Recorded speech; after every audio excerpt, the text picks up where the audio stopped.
Hello, hello. Fourth.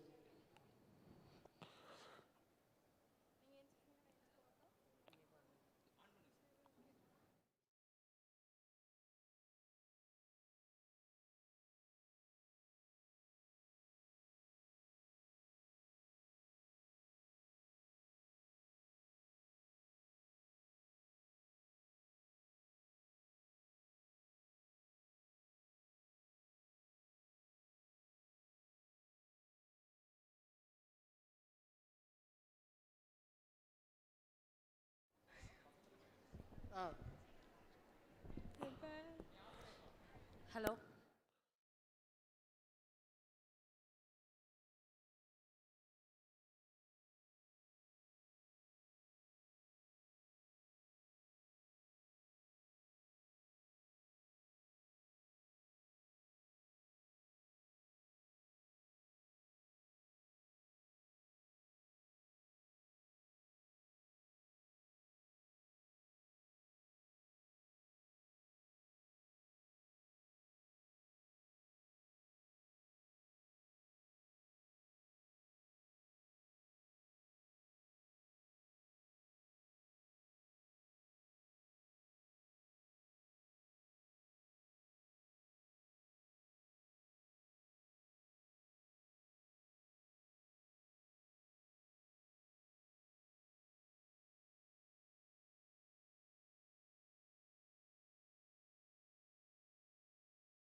The youth are the leaders of today, shaping the world of tomorrow.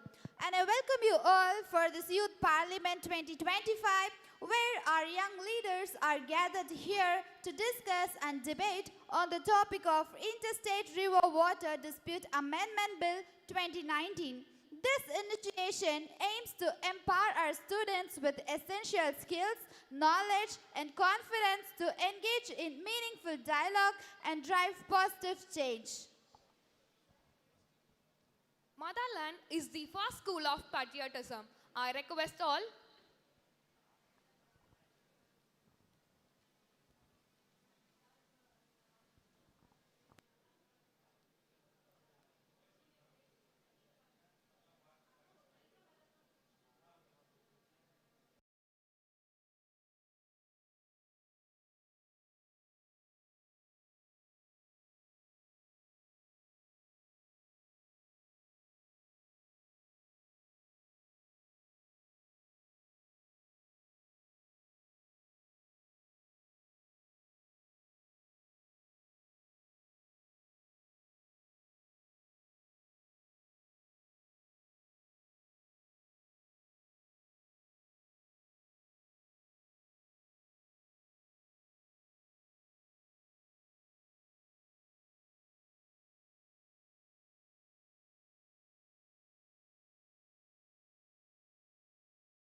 Light is not just a symbol, it is a promise.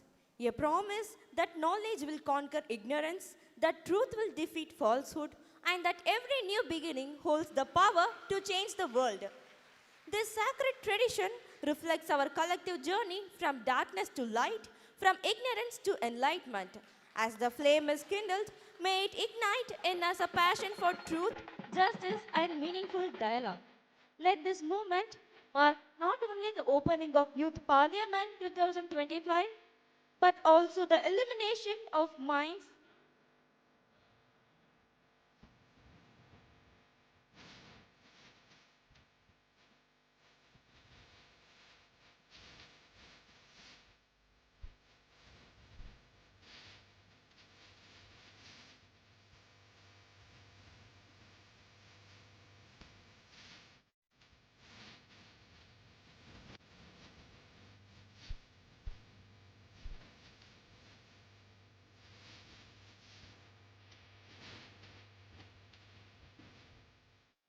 Thank you, dignitaries.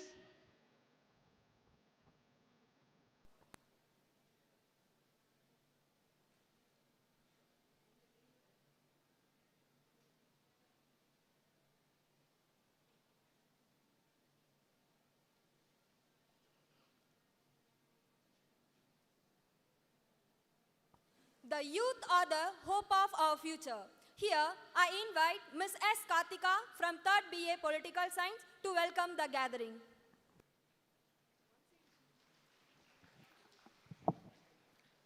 When youth dare to dream, the world dare to change. A vibrant morning, everyone.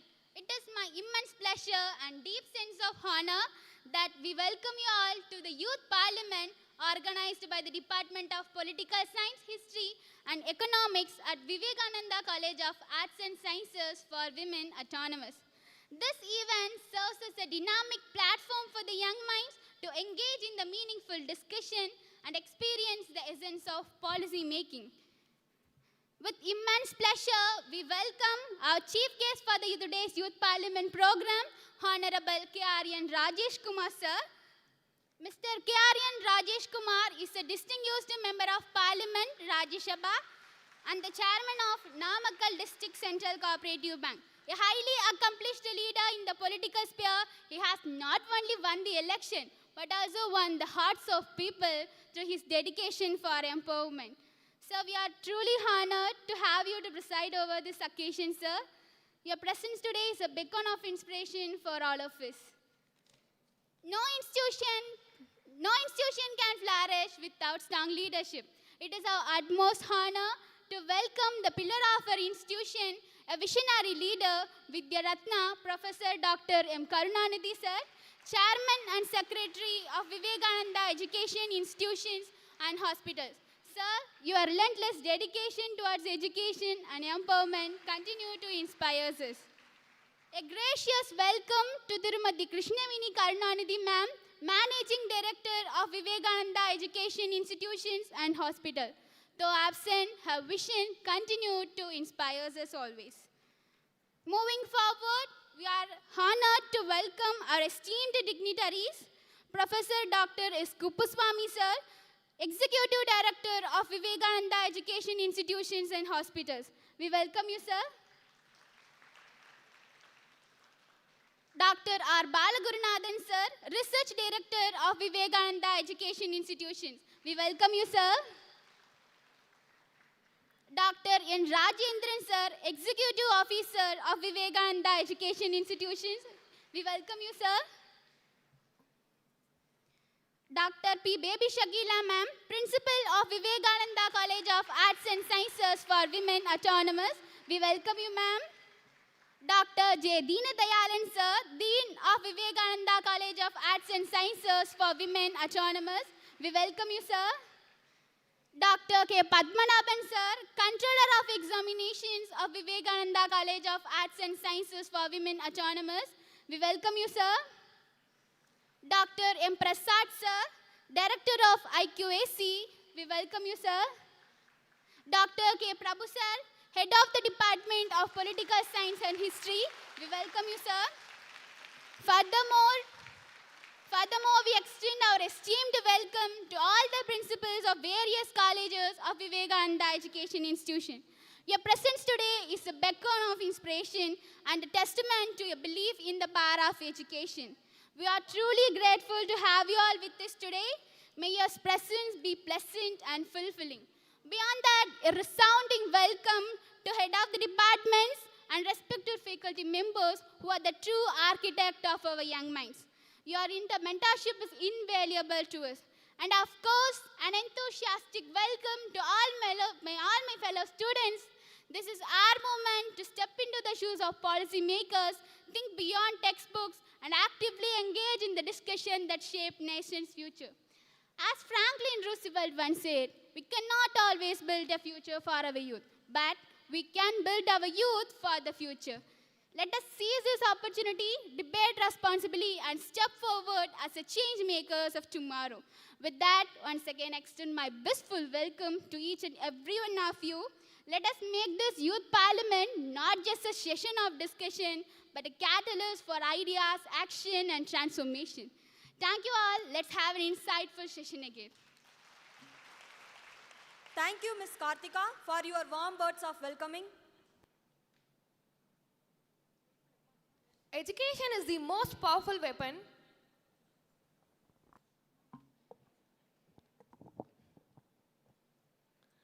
Good morning. Good morning to the respected dignitaries on the dais and fellow participants and everyone present here. A few words about the chief guest of the day, Honorable MP, who is attending today's Youth Parliament conducted by our students.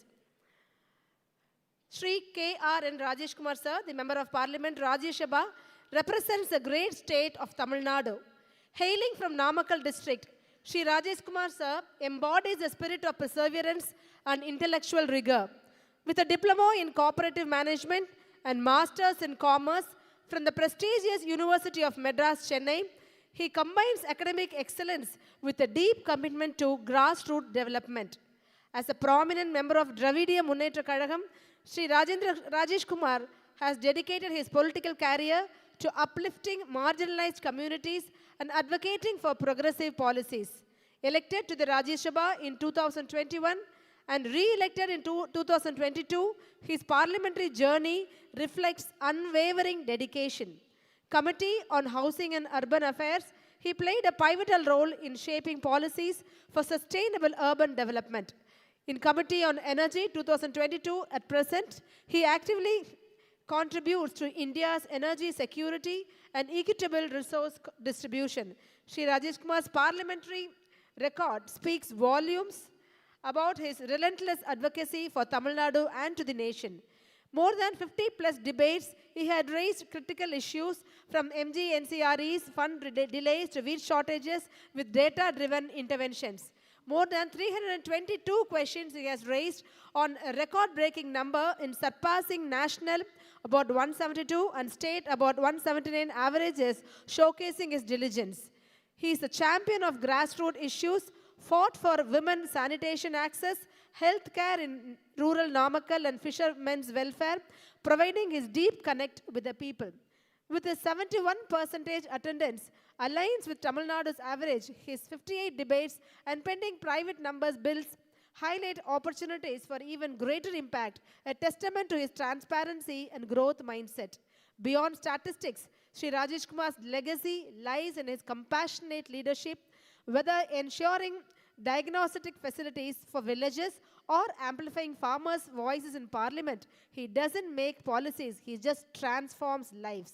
Ladies and gentlemen, and my dear students, and all the dignitaries present over here, let's all unite together once again in giving a grand welcome to the Member of Parliament who is present here. Welcome you, sir, wholeheartedly once again. அவருடன் இணைந்து திரு ராணா ஆனந்த் நகர செயலாளர் நாமக்கல் அவர்களை வருக வருக என்று வரவேற்கின்றோம். திரு செல்வராஜ் ஒன்றிய செயலாளர் எலச்சிபாளையம் அவர்களை வருக என்று வரவேற்கின்றோம். திரு கார்த்திகேயன் நகர செயலாளர் திருச்செங்கோடு அவரையும் வருக என்று வரவேற்கின்றோம். Let's join our hands in welcoming everyone who is present on the dais along with Chairman sir and all our officials for this wonderful youth parliament conducted for the second consecutive year by Department of Political Science, Economics and History students. So this year in the youth parliament la nama eduthukoodiya what is the bill which we are going to pass in this youth parliament today is United Water Supply ஒருங்கிணைந்த நீர் மேலாண்மை திட்டம். We have taken that bill to be passed today, and also women empowerment. These two bills we have taken to be passed today, sir. So students are organized in such a way that ruling party and opposite party with the speaker, and as usual the parliament setup will start now. All the speakers who are present in this, it is now in the YouTube live telecast. It is a common announcement to everyone, every single participant, every single candidate, every single member of parliament who is sitting here, speaker, the marshal, எல்லாருமே all our students of political science, Department of Political Science, Economics and History students தான் இவ்வளவும் இங்கே perform பண்ண போறாங்க. Along with all others, we'll sit together and watch the parliamentary presentation now with all of us. Welcome you all once again. We will listen to the session now. Thank you. Thank you, ma'am. Now it's time for an honoring session. I invite Vidya Ratna Professor Dr. M. Karunanithl sir, Chairman and Secretary of Vivekanandha Educational Institution and Hospitals, to honor the guests.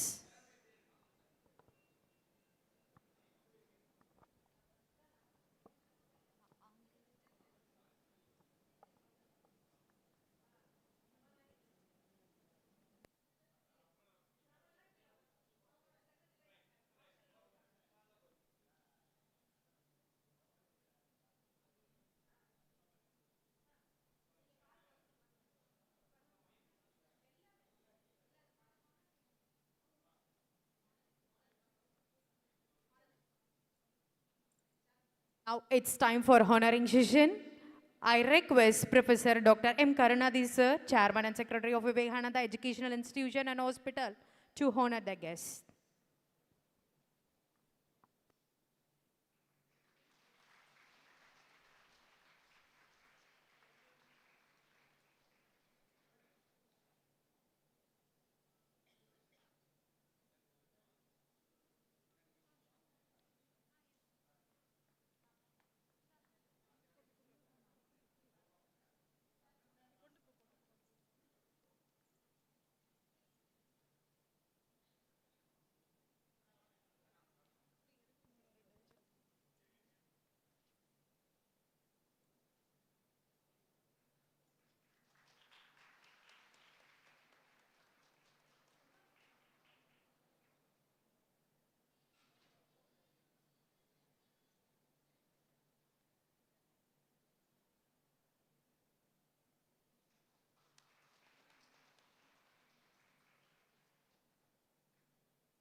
Thank you, dignitaries.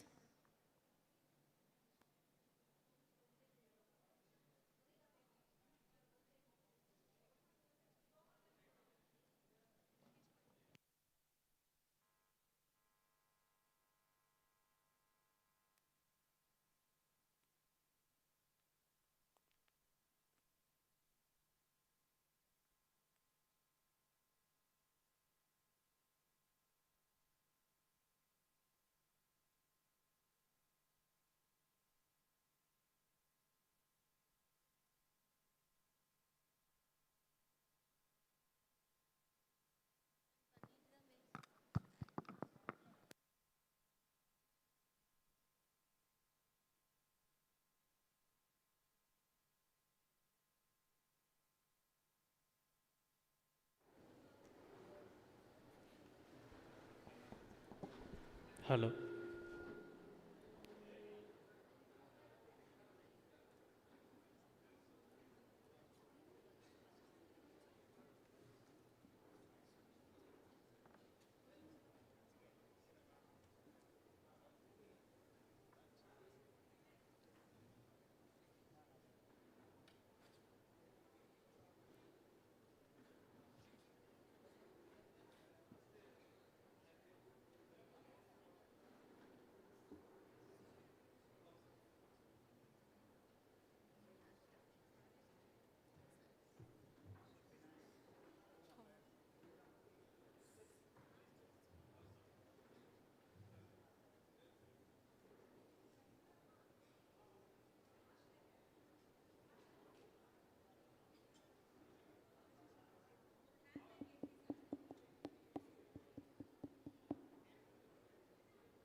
Pondicherry இப்படி முன்னாடி இருக்கும் minister of science and technology இருக்குல்ல அங்கே இருக்கு prime மினிஸ்டருக்கு பின்னாடி இருக்கு இல்லை இல்லை இவங்க இருக்கட்டும் மினிஸ்டர் ஆஃப் நீ டெக்ஸ்டைல் அங்கே போயிருக்கு பார்லிமெண்ட் பிரைம் மினிஸ்டருக்கு பின்னாடி இருக்கு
Now I invite Ms. Soumya, Assistant Professor of Political Science, to introduce the members.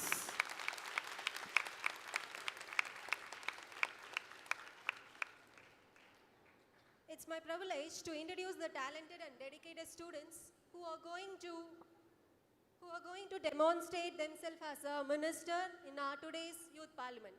Let's begin with Uday Shri R, 3rd BA Political Science, acted as a speaker. Rajya Kavishri from 2nd BA Political Science. Marshall Rajya Shri from 3rd BA Political Science as a Secretary General. Preeti 2nd BA Political Science as a Assistant Secretary General. Nandini 3rd BA Political Science as a Secretary General.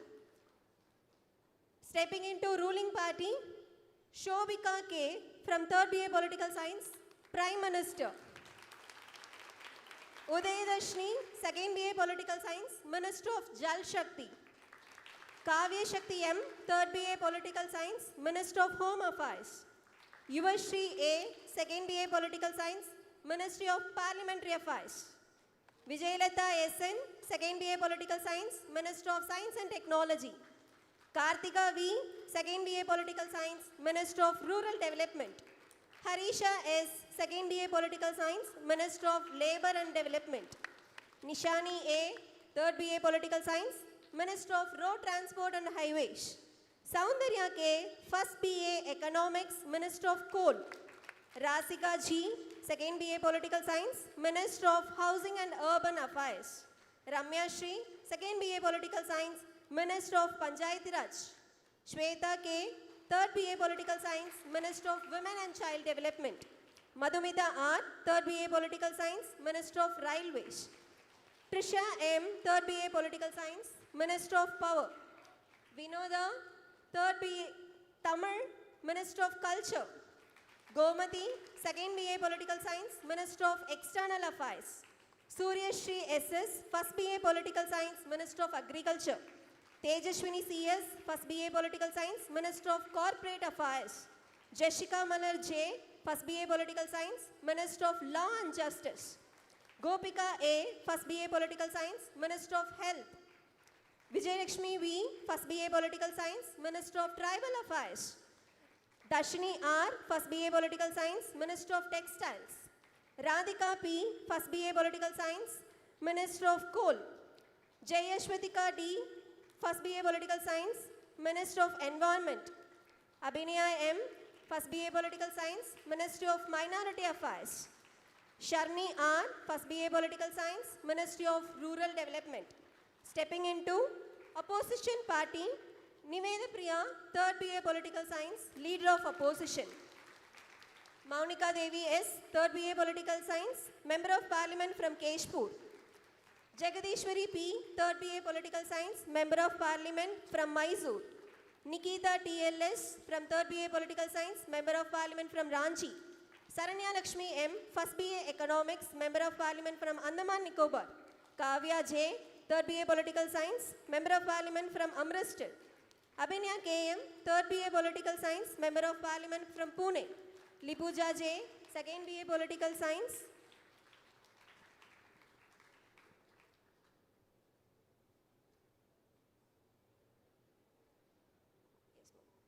Madhivadini, 1st BA Political Science from Telangana. Nasira Banu, Member of Parliament from Nellore.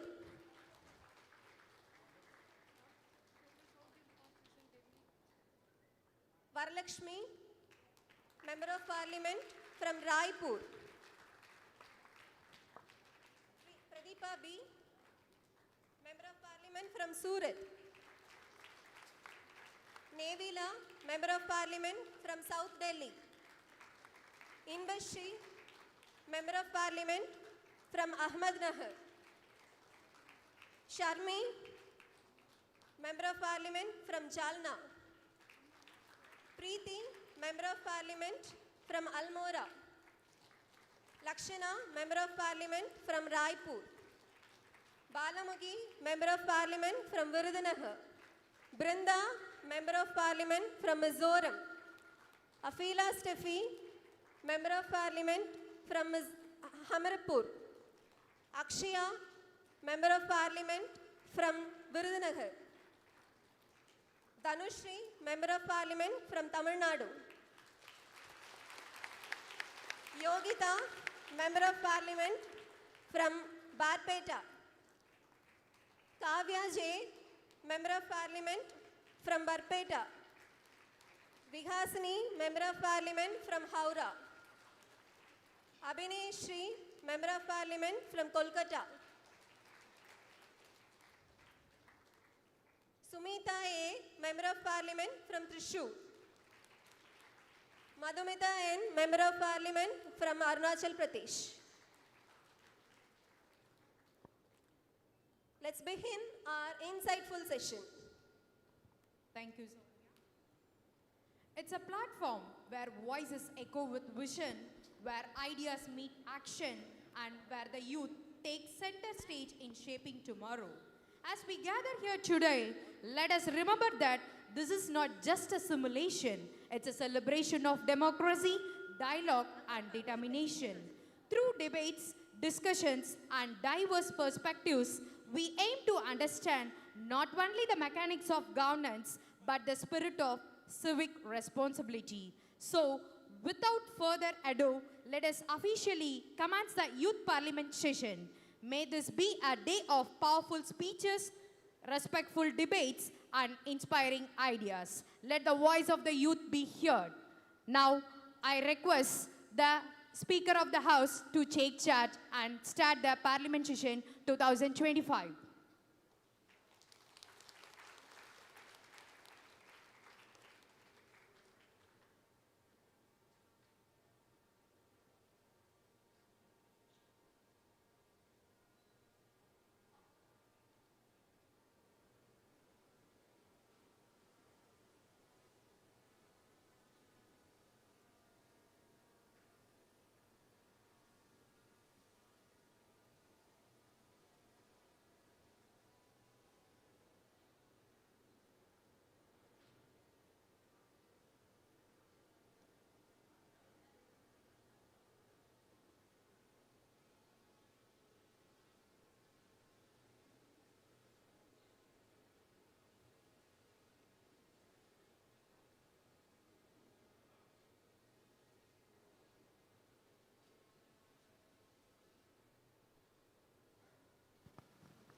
Honorable members, Honorable Speaker, all rise.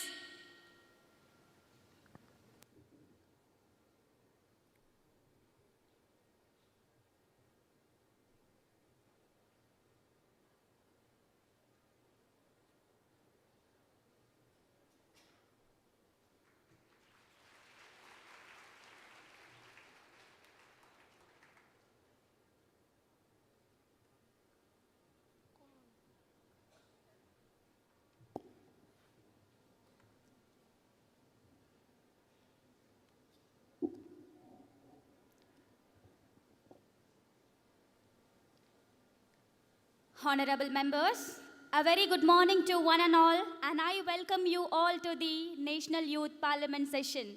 I hope this session will be fruitful. Today, we'll begin our session with oath or affirmation of our newly elected members. Secretary General, please. Miss Vijayalatha, who stands elected from the Rajasthan constituency of Pali, will now take the oath or affirmation.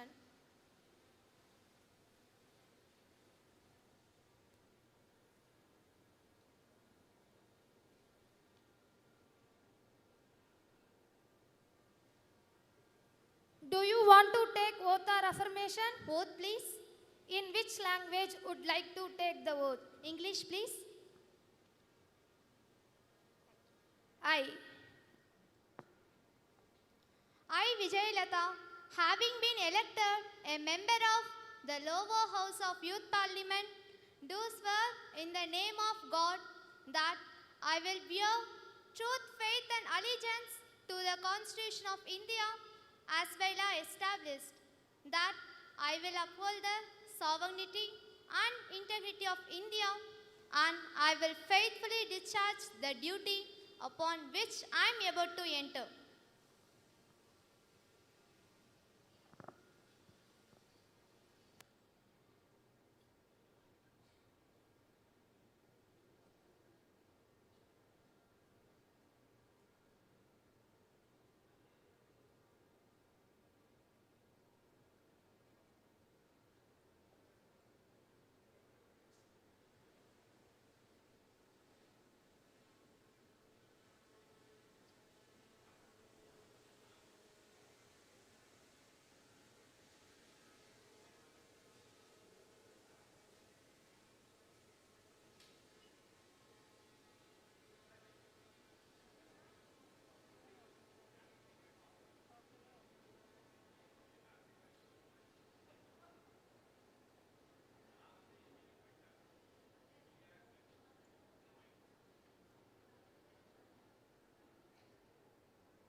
Ms. Kartika Reddy, who stands elected from the Telangana constituency of Vijayawada, will now take the oath or affirmation.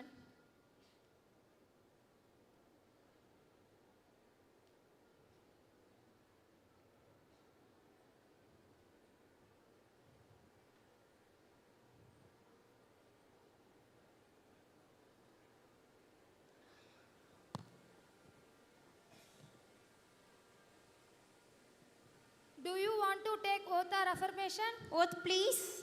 In which language would like to take the oath? Telugu, please. I.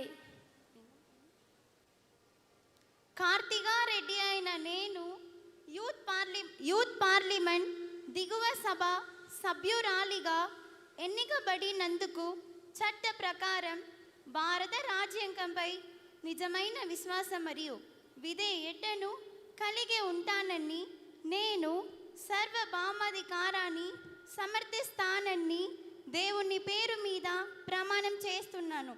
భారతదేశ సమగ్రత మరియు నేను ప్రవేశించబోయి విధిని విశ్వాసంగా నిర్వర్తిస్తానని ప్రమాణం చేస్తున్నాను.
Ms. Fatima Parveen, who stands elected from the Bangalore constituency of Namakkal, will now take the oath of affirmation.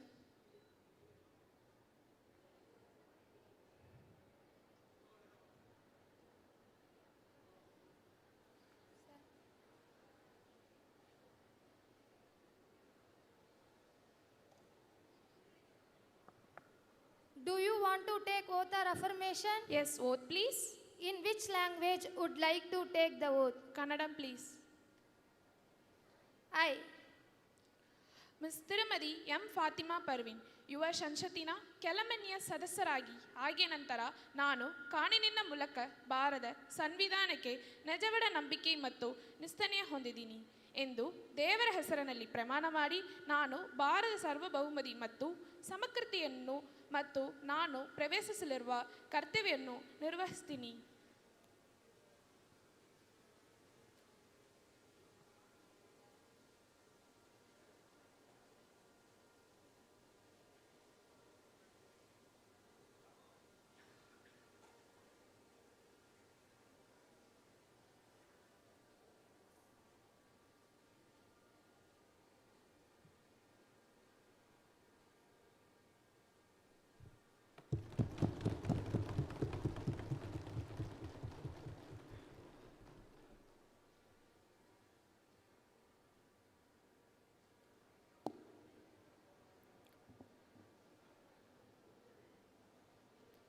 Honorable members, as we meet today, it is my sad duty to inform you all about the demise of our former Prime Minister, Dr. Manmohan Singh.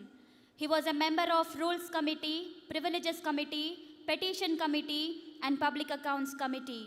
We deeply mourn the demise of our former colleague, and this gathering expresses its deepest condolences to the bereaved family.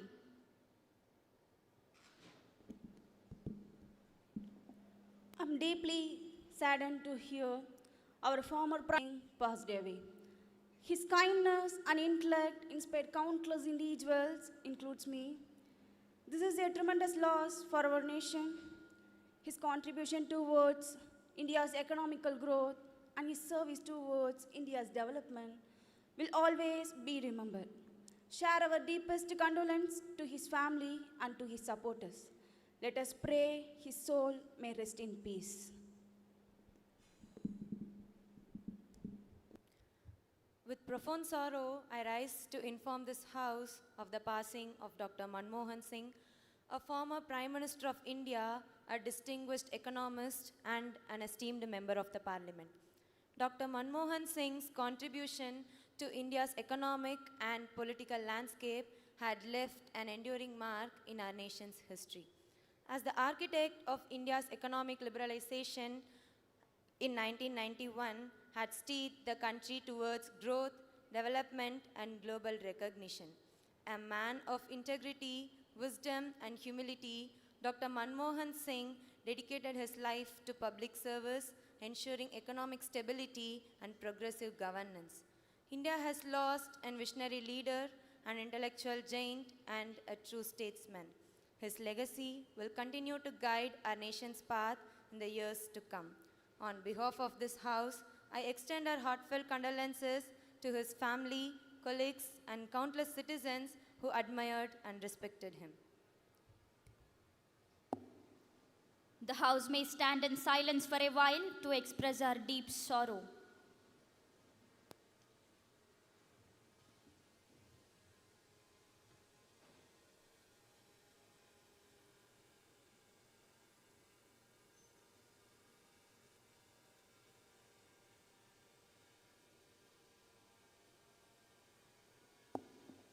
Secretary General, may please convey the message of condolence to the bereaved families. Yes, ma'am.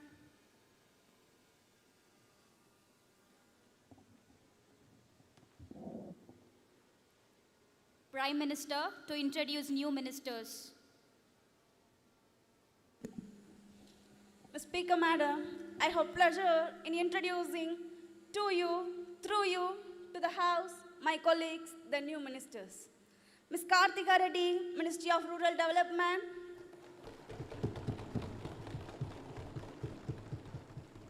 Ms. Vijayalata, Ministry of Science and Technology. Ms. Fatima Parvin, Ministry of Tourism.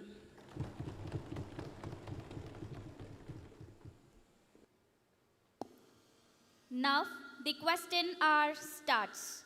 Question number 101, Ms. Abhinayashri. Honorable Speaker, Madam, question number 101, will the Minister of Home Affairs to be pleased to state whether the government is aware that due to procedural delay like court proceeding etc. in identifying actual ownership before handing over of stolen, misplaced item, vehicle recovered by police, many a time these items get damaged due to neglect, mishandling or want of upkeep. If so, whether the government would coordinate with the states to smoothen procedure by amendments in relevant provision of law or set up fast-track courts to expedite handing over procedure and also introduce penal provision for dereliction of duty against the official who are unable to ensure safety of custodial items. If so, the details thereof. Honorable Home Affairs Minister. Respected Speaker, Section 451 of the Criminal Procedure Code provides custody and disposal of property pending inquiry or trial. In cases where the property is subjected to speedy and natural decay, the court may, after recording such evidences as it thinks necessary, order it to be sold or otherwise disposed of. Further, Section 459 of the Criminal Procedure Code provides power to magistrate to order sale of perishable property. If the person entitled to the possession of such property is unknown or absent, and the property is subjected to speedy and natural decay, or if magistrate to whom its seizure is reported is of opinion that sale could be for the benefit of the owner, or that value of such property is less than 500 rupees, while police and public order are state subject. Criminal laws and criminal procedures are in the concurrent list under 7th schedule to the Constitution of India. State government or Prime criminal laws and also compete to make amendments in the Criminal Procedure Code as per the needs. Question number 102, Ms. Abhinaya KM. Honorable Speaker Madam, question number 102. Will the Minister of Power to be pleased to state? Honorable Speaker Madam, under the leadership of Honorable Prime Minister, a great revolutionary work has been done in this country by providing electricity to all the poor households under the Saubhagya scheme. I would like to ask the Honorable Minister whether the electricity has been provided to all the poor households under the Saubhagya scheme. Has the government developed any mechanism to maintain the sustainability of the scheme, especially in hilly region, inaccessible areas, and the areas affected by the left-wing extremism? If the mechanism has been developed, what was its framework? Honorable Prime Minister, respond please. Madam Speaker, today I stand in this house with immense pride to share a remarkable achievement. We have successfully provided electricity to 2,81 lakh households across the country. Every home identified by the state government has been connected. But we didn't stop there. We went a step further and asked the states if any households were still left out. When they reported a few remaining home, we immediately sanctioned a fund to ensure that no family in India remains in the dark. Our goal is simple: electricity for every home, no exception. Now let's talk about the power availability. In 2015, rural area barely had just 12 hours of electricity per day. But today, due to strong infrastructure, better distribution and real-time monitoring, it increased to 22.5 hours per day in rural area. In urban area, it stands at 23.5 hours daily. This is not just an improvement, it is the complete transformation of India's power sector. And this is not just only our success, it is being recognized globally. The International Energy Agency has called this as one of the biggest achievements. Providing electricity to such a vast population in record time is an unpredicted milestone. This is the new India where commitments are not just made but kept, where progress are not just discussed but delivered. We are not just powering home, we are powering India future. Question number 103, Ms. Pradeepa. Honorable Speaker Madam, question number 103. Will the Minister of Road Transport and Highway to be pleased to state? Thank you, Speaker Madam, for giving me an opportunity to ask question. First, I would like to thank Honorable Minister for leading the ministry. Building the highway at very high speed and also allotting major highway project to falls on Ahmednagar constituency. I have already referred this matter to the Honorable Secretary. This is the first thing. Secondly, the highway was mentioned in the first notification as 516A. It was corrected in the second notification was mentioned as 561A. Honorable Speaker Madam, through you, I would like to request Honorable Minister to issue two-line notice. That is, NH 516A should be read as 561A as far as the project concerned. Honorable Road Transport and Highways Minister, what would you like to say? A statement is laid on the table of the House, Honorable Speaker Madam. The suggestions and the things that Honorable Member has told will be verified and the actions will be taken thereupon immediately. No, it's not. I have a supplementary question, Madam Speaker. Yes, you may proceed. Thank you, Honorable Speaker. Madam, all the members of Parliament met the Honorable Minister for their biggest problem. We have left the CRF fund to the state governments. The recommendations of the members of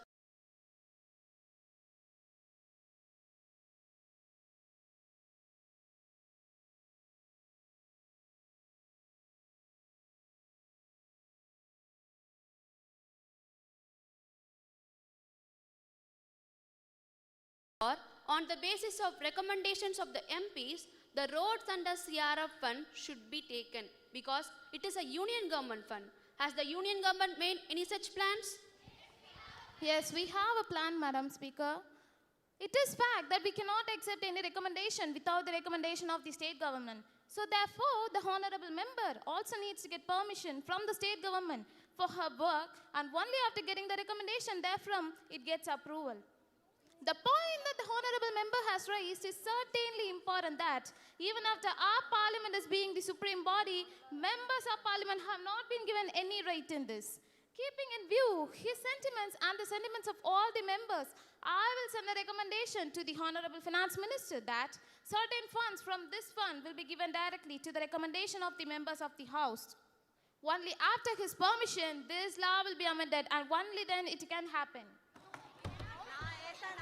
At 8 minute members बैठ जाइए. Question hour is going on the important issue for country. हम अभी संसद में हैं. आप हमारी लोगों की प्रतिनिधि हैं. Please be authoritative. The supplementary will rise in the next question hour.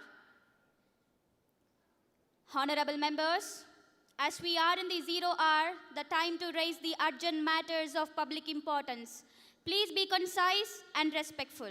The first name in the list is Honorable MP from the constituency, Keshpur.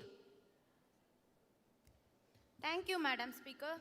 I wish to bring to your kind attention the cautious state of farmers in Keshpur, West Bengal constituency. The unseasonal rains have destroyed crops and the promised compensation has not been dispersed yet. This delay pushing the families into debt. We need support from the government, Madam Speaker. Your concern is noted. The Ministry of Agriculture is requested to address this issue promptly. Next, Honorable MP from the constituency, Anna Nagar, Chennai. Madam Speaker, I want to highlight a worsening traffic congestion in our city. The metro project announced 2 years ago remains incomplete. Citizens are suffering daily. We need accountability, Madam. The Ministry of Urban Development should provide an update on this issue during next session. Lastly, Honorable MP from the constituency, South Delhi. Madam speaker, अपने क्षेत्र में बढ़ते dengue के मामले को आपका ध्यान आकर्षित करना चाहती हूँ. हॉस्पिटलों में ओवरक्राउडेड भीड़ बढ़ता है और शॉर्टेज ऑफ मेडिकल स्टाफ, शिक्षा कर्मचारी की कमी है. स्वास्थ्य संकट को रोकने के लिए तुरंत कार्रवाई की आवश्यकता है. धन्यवाद madam speaker. The Ministry of Health is directed to take swift action and report back to the House. Now, the papers to be laid on the table. Honorable Minister of Parliamentary Affairs. Honorable Speaker, Madam, I beg to lay on the table copy the papers related to the reports by following. A copy of the annual report of the Central Power Research Institute, Bengaluru for the year 2019 to 2020, along with the audited accounts. A copy of the review by the government of the Central Power Research Institute, Bengaluru for the year 2019 to 2020. Statement showing reason for delay in laying the papers mentioned at above. A copy of the annual report of the Central Government Employees Welfare Housing Organization, New Delhi for the year 2019 to 2020, along with the audited accounts. A copy of the review by the Central Government Employees Welfare Housing Organization, New Delhi for the year 2019 to 2020. Secretary General to report message from the upper chamber of the Youth Parliament. Madam, I have to report the following message received from the Secretary of the upper chamber of the Youth Parliament. The Right to Information Act 2019, which the government passed in the last session, has been rectified and is ready to be sent for President approval. Honorable members, I have to make an important announcement on my own behalf and on behalf of the honorable members of this House. I have great pleasure in extending my warm and hearty welcome to the honorable members of Canada Parliamentary Delegation who are on a visit to India as our honored chief guest. It is very high power delegation. The delegation arrived on 23rd April. Now they are seated in the special box.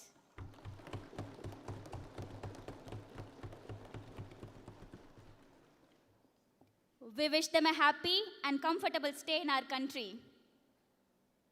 Now, let us take up calling attention motion. Parliamentary Secretary, please read the motion. Madam Speaker, Honorable Ms. Lakshana has moved a calling attention motion on increasing pollution level in the Ganga River. Ms. Lakshana, you may proceed. Madam Speaker, I rise to call the attention of the Honorable Minister of Environment to the alarming increase in the pollution of Ganga River. Despite the much advertised Namami Gange project, the pollution level remains dangerously high. Factories along the riverside discharge untreated waste and cities dump tons of garbages daily. Are we going to let this important river turn into drain? Honorable Minister of Environment, respond कीजिए. Madam Speaker, லக்ஷனாவுடைய ஆசங்காயை நான் அபிநந்திக்கணும். நமாமி கங்கை தௌத்தனத்தின் கீழே கங்கையுடைய பிராச்சீனமான மகத்துவம் புனஸ்தாபிக்கான் Sarkar பிரஜபந்தமானு. We have allocated over 20,000 crore for river regeneration. Several treatment plants are operational and industries have been instructed with compel strict environmental norms.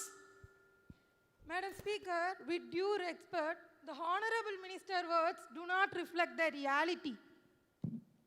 Reports from the Environmental Agency shows no any significant improvement. Is this just another case of tall promises and no action? Honorable MP, let the Minister finish. Madam Speaker, it is not possible to reverse decades of damages overnight. പക്ഷേ പ്രോഗതി കൈവരിക്കൊണ്ടു സഭയ്ക്ക് ഉറപ്പ് നൽകുന്നു. പ്രോഗതി വേഗത്തിലാക്കാൻ ക്രിയാത്മകമായ നിർദ്ദേശങ്ങൾ ഞങ്ങൾ ക്ഷണിക്കുന്നു. Madam Speaker, the Honorable Minister has outlined the efforts made by this government. Instead of politicizing the issues, let us appreciate the strains being taken. The opposition should refrain from the constant criticisms. Madam Speaker, I speak as a neutral observer. While efforts are visible, the pace of implementation is indeed slow. I urge the government to increase monitoring and enforcement. Ganga's health is a matter of national pride and we cannot afford any delays.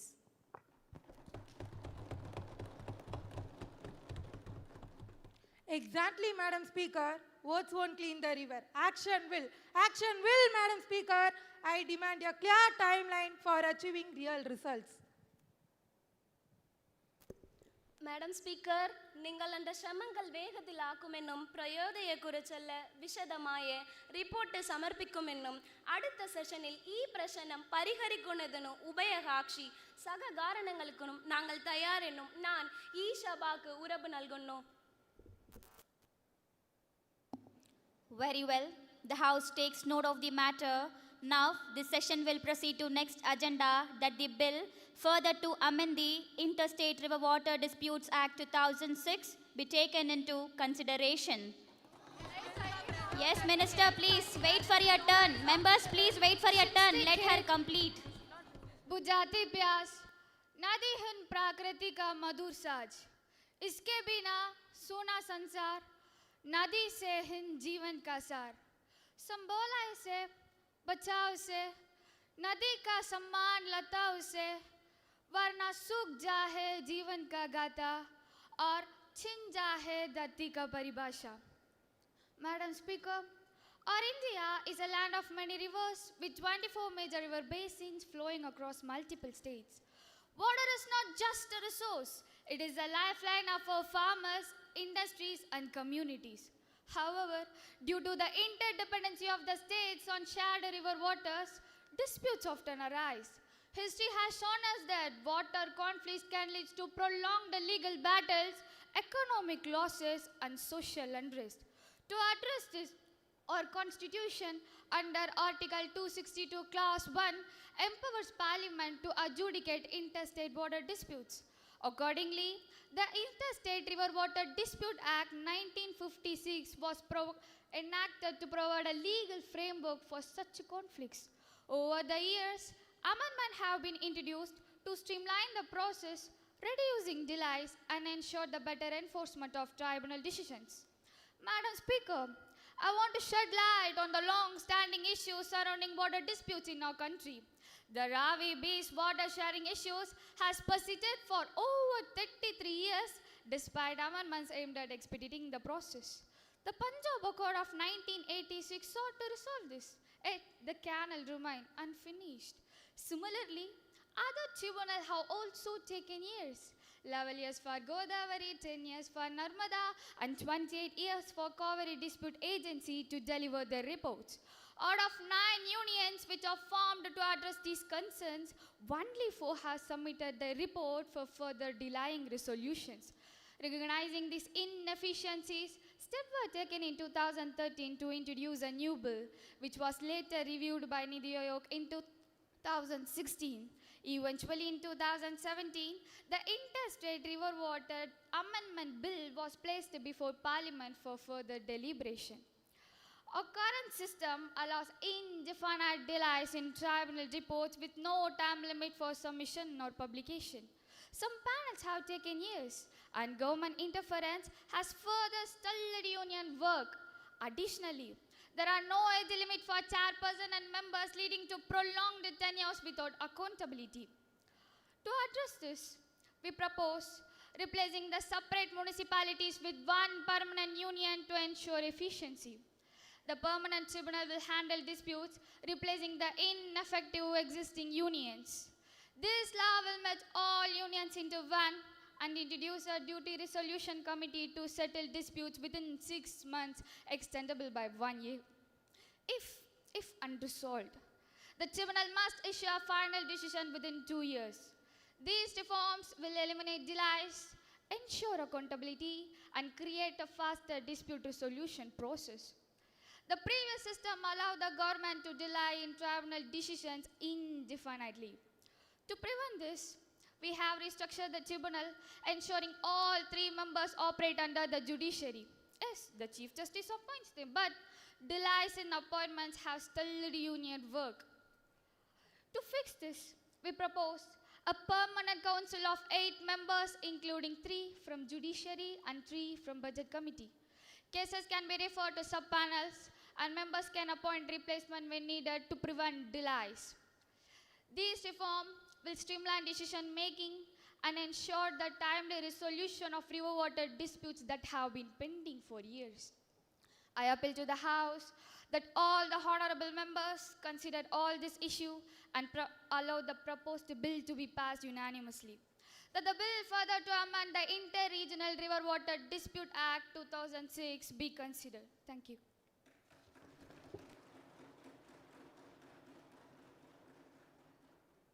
Madam Speaker, Article 262 of the Indian Constitution allows for resolving interstate river water dispute.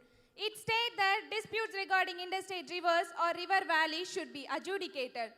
The key term here is interstate disputes. A new government should consult its state before introducing this bill, as it's aimed to amend the adjudication process.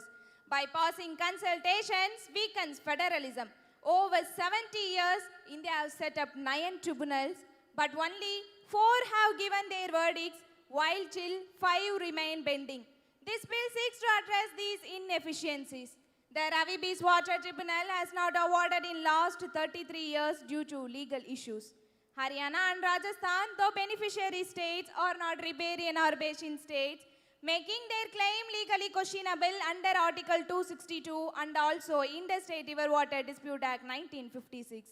The government seeks to amend the Act, allowing Chief Justice of India to appoint the tribunal judges. Delays on water dispute resolutions are not judicial incompetence, but due to the complexity of water issue as seen in Punjab between 1980 to 1995.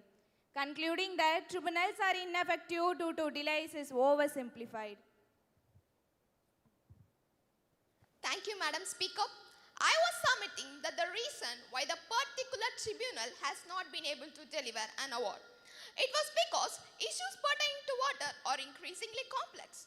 Now, the amendment bill on one hand says that its rationale is to cut the time which is taken to resolve a particular dispute. And what this bill has done is, it added another layer to the dispute resolution mechanism. It proposes a two-tier structure for the dispute resolution in clause 4A, and then under clause 4B, there will be the constitution of mini tribunals. These small municipalities will be built under one big tribunal. In my respectful submission, the reason why state requests the central government to constitute a tribunal is because all the consultation which inter say they carry out or unfortunately have not come to a fruition. So, rather than cutting the time, the amendment bill is only going to increase the time, which is already a complex mechanism. The committee consists of Prime Minister or somebody who is nominated by the Prime Minister. It would consist of Minister of Jal Shakti. It would consist of Minister in charge of Ministry of Law and Justice. It would consist of Chief Justice of India or the Judge of Supreme Court. But what I find missing is that this committee, unlike similar to other committees which have been held in the past, does not have the leader of opposition in the Rajya Sabha or the single largest party in the Lok Sabha as its members. I do not think that this structure is going to inspire any confidence in state which come before such adjudicatory panels. I think this particular clause itself or this qualification defeat the entire object and entire purpose of the amendment bill. Now, Madam Speaker, if you look at the clause 4C subsection 1, it says the chairperson and vice chairperson shall hold office for the period of 5 years or until the age of 70 years, whichever is earlier. But the term of 3 judicial members and 3 expert members would be according to the dispute they are adjudicating. More than one dispute, they can continue as a member of tribunal or the respective tribunal. Now, I would like to ask myself, why make such a distinction? Madam Speaker, tribunal should have long-term stability, but this bill introduced inconsistent tenure and weakening their effectiveness. Additionally, Class 6 prevent tribunal awarded for being published and lacking transparency. A dispute settlement commission could cause delays as case ultimately reach the Supreme Court. Many pending tribunal cases remain unsolved due to legal appeal. The government must handle baseline data collection to ensure fair adjudication. This bill introduced several flaws, and I hope the government will reconsider its approach. Honorable Minister of Women and Child Development. Respected Madam Speaker, I agree that tribunal have functioned for more decades, often with the retired judges serving for the extended periods. The proposal in this bill to establish a permanent tribunal is a good step. According to the minister, the tribunal will have a chairperson, vice chairperson, 3 judicial members, 3 experts, 8 members in total. However, judicial members must have a stronger role, ensuring expert opinion do not override the legal principles, because a balanced approach is very necessary for fair adjudication. I support the idea of permanent tribunal, but emphasize the need for judicial authority in decision making. The role of the judiciary in tribunal must be prioritized. The Chief Justice opinion should hold the highest weight in the tribunal matters. Additionally, delay in water dispute resolutions lead to the Supreme Court interventions and prolonging conflict. So the Supreme Court should either decide these cases swiftly or avoid the frequent interferences. And another concern is, all the tribunal officers are concentrated in Delhi. It is increasing the cost for litigants. To ensure the better access to justice, the circuit benches should be established in different states, reducing the legal expenses and making this process fairer for all. Class 4A states that unresolved water disputes must be referred to the tribunal within 3 months. However, disputes often escalate because state cannot settle them on their own. I propose appointing a neutral arbitrator before escalating the case to the tribunal. The central government should appoint this arbitrator to mediate and attempt the resolution. If the both parties still fail to agree this, then the matter should be proceeded to the tribunal. I think this step can reduce the delays and ease the burden on the legal system. Honorable Speaker, our state has been facing water problem for a long time. Even after the Supreme Court gave a final decision in our favor on February 16, 2018, the Karnataka did not release the water. The water amount was set as 205 TMC, then reduced to 192 TMC, and finally to 177.25 TMC, which was inadequate. On May 20, 2019, the board again asked Karnataka to release water. But nothing happened. This was not about the times when we had enough water, but about the times of drought. Karnataka releases water only when it suits them, using Tamil Nadu like a drainage system, literally like a drainage system. More than millions of farmers depend on this water for crops like kuruvai and samba. But for the past 8 years, we haven't seen kuruvai at all. Our farmers are suffering a lot without water, Madam Speaker. When our Honorable Prime Minister talks about a $5 trillion economy, how can you achieve a $5 trillion economy without focusing on our farmers and their production? हर तरह का उत्पादन जरूरी है, लेकिन vote bank गदी राजनीति ने हमें इसे वजित कर दिया है. After struggling for 29 years, we have got the Kaveri Management Board. But now you are introducing new act, replacing tribunals, ensuring the past decisions will be followed, which gives hope. But you are talking about the past. What about the future of the Kaveri Management Board? During a crisis, a formula was given to share water, but it was never ever implemented. Our farmers struggled in June due to lack of water. What should we do now? Here, I would like to mention a poem written by a famous Tamil poet, Avvaiyar, that is, Varapuyara Neeruyarum, Neeruyara Nelluyarum, Nelluyara Kudiuyarum, Kudiuyara Koluyarum, Koluyara Konuyarvan. These lines mention the importance of water for agriculture and as well as for the people's life. We need transparency and confidence in the process, Madam Speaker. The central government always play the vote bank politics. I agree that action is taken, but it must be done properly. If a state indulges in contempt, you give power to release water to Tamil Nadu. If Karnataka does not obey the order of the tribunal, you give reservoir control to Tamil Nadu as a punishment to Karnataka, so that the required quantity of water will be released to Tamil Nadu.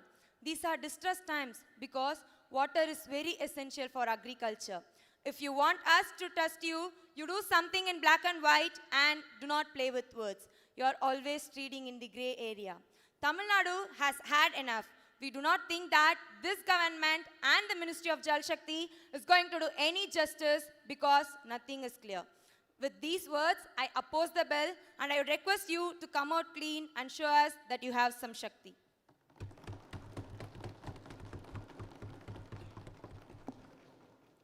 Honorable Minister of Culture. At the outset, I would like to thank for giving me this opportunity to speak on the Interstate River Dispute Amendment Bill 2019. As we all know, agriculture plays an important role.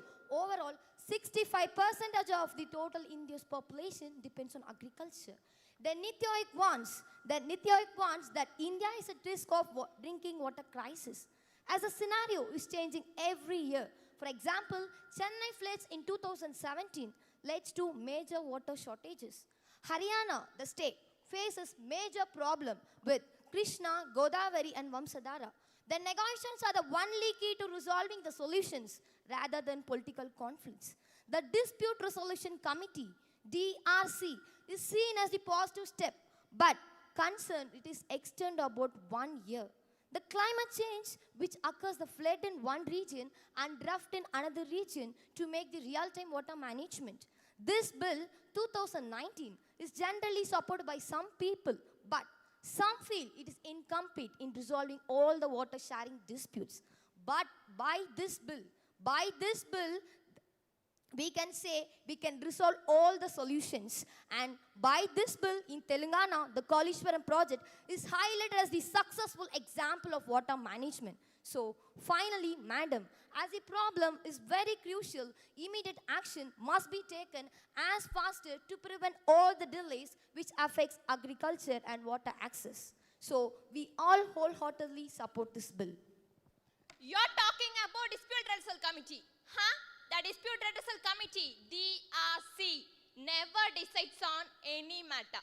For example, consider the matrimonial matter. On a dispute in a matrimonial matter, the first thing they will ask is, how much money will you take to settle the dispute?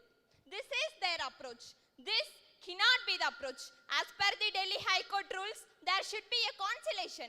There are counselors appointed for it. But the first thing they will ask the wife as well as the workers in how much money they want to settle the dispute. Is it an approach? This should not be the approach of any dispute resolution forum or a conciliation body or a mediator. Not a single body is really acting except the local alert where some dispute was settled. क्या आप इतनी बुरी समिति के बारे में आत्मविश्वास से बात कर रहे हैं? हाँ? Madam, I just want to invite your attention to this issue. In West Bengal, during the rainy season, when there is heavy rainfall, the Damodar Valley Corporation releases water even without consulting with the state government, and because of that, the entire Howrah district, entire Hooghly district, and the entire East Manipur district are being overflooded. The people are affected. I think any member, irrespective of her party, who comes from West Bengal, might know how the DVC is releasing the water. वे लोगों के बारे में भी नहीं सोच रहा है और वे लोगों की संघर्ष पर विचार ही नहीं कर रहा है. Since I got this opportunity, I request the Honorable Minister to take care and take note of this issue. What I'm trying to say is, everything should be done with the consultation of state government. Please conclude now. Jaldi khatam kijiye. Madam, please give me some more time. Do not be a miser. We are affected because of this. If we talk about Faraka, we are giving the water. I am referring to the Damodar Valley Corporation here. Therefore, you should also take note of this. Rajya Sarkar se sala kyun nahi honi chahiye? Whenever the DVC is releasing the water during the rainy season, why should there not be any consultation with the state government? Our Honorable Minister has said that whenever you are bringing any bill and it concerns the state, in that case, there must be consultation with the state government. Madam, kindly give me some more time. This is a very important issue.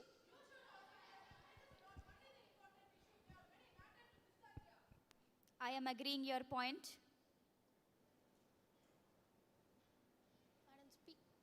Madam Speaker, I have to include some of my points. Yes, you can.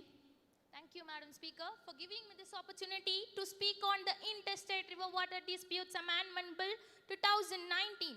Madam, we are supporting this bill. At the same time, I'd like to state that this bill is not complete in itself to resolve the entire country's water issue. Why I'm saying this? According to the records of our party, 70,000 TMC water is getting wasted in the river every year. What is the reason that 70,000 TMC water is getting wasted in the river? It has been 73 years since we got our independence. Swadandram vachinna taruvata kuda saguniti, traguniti, samasya unnadi. All this time, our water is getting wasted in the river. How can you say that we're not wasting in river? Sorry, it is getting wasted in the sea. What is she talking? Of course, it is getting wasted in the sea. 70,000 TMC water is getting wasted in the sea, whereas the infrastructure availability of our entire country is only 40,000 TMC water. It means if we use 70% by bringing a proper policy for the water, then the other 30% will be affected. Due to the lack of proper implementation and due to the lack of proper policies, our country is suffering today.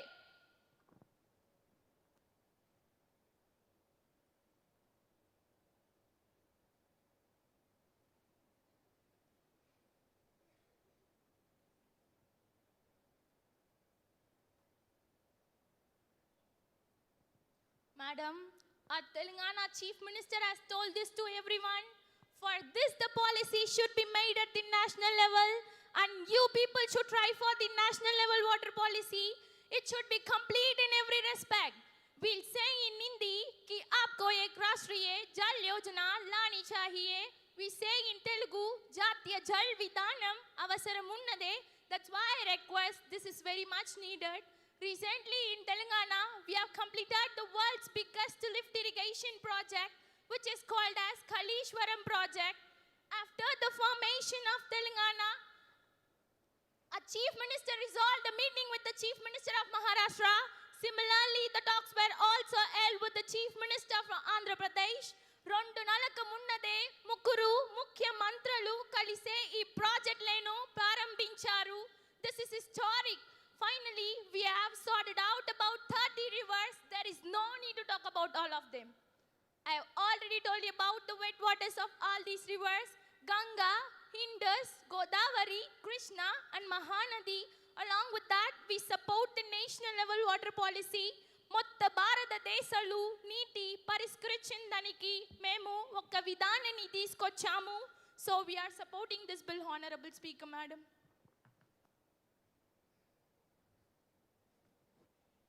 Thank you, Madam Speaker.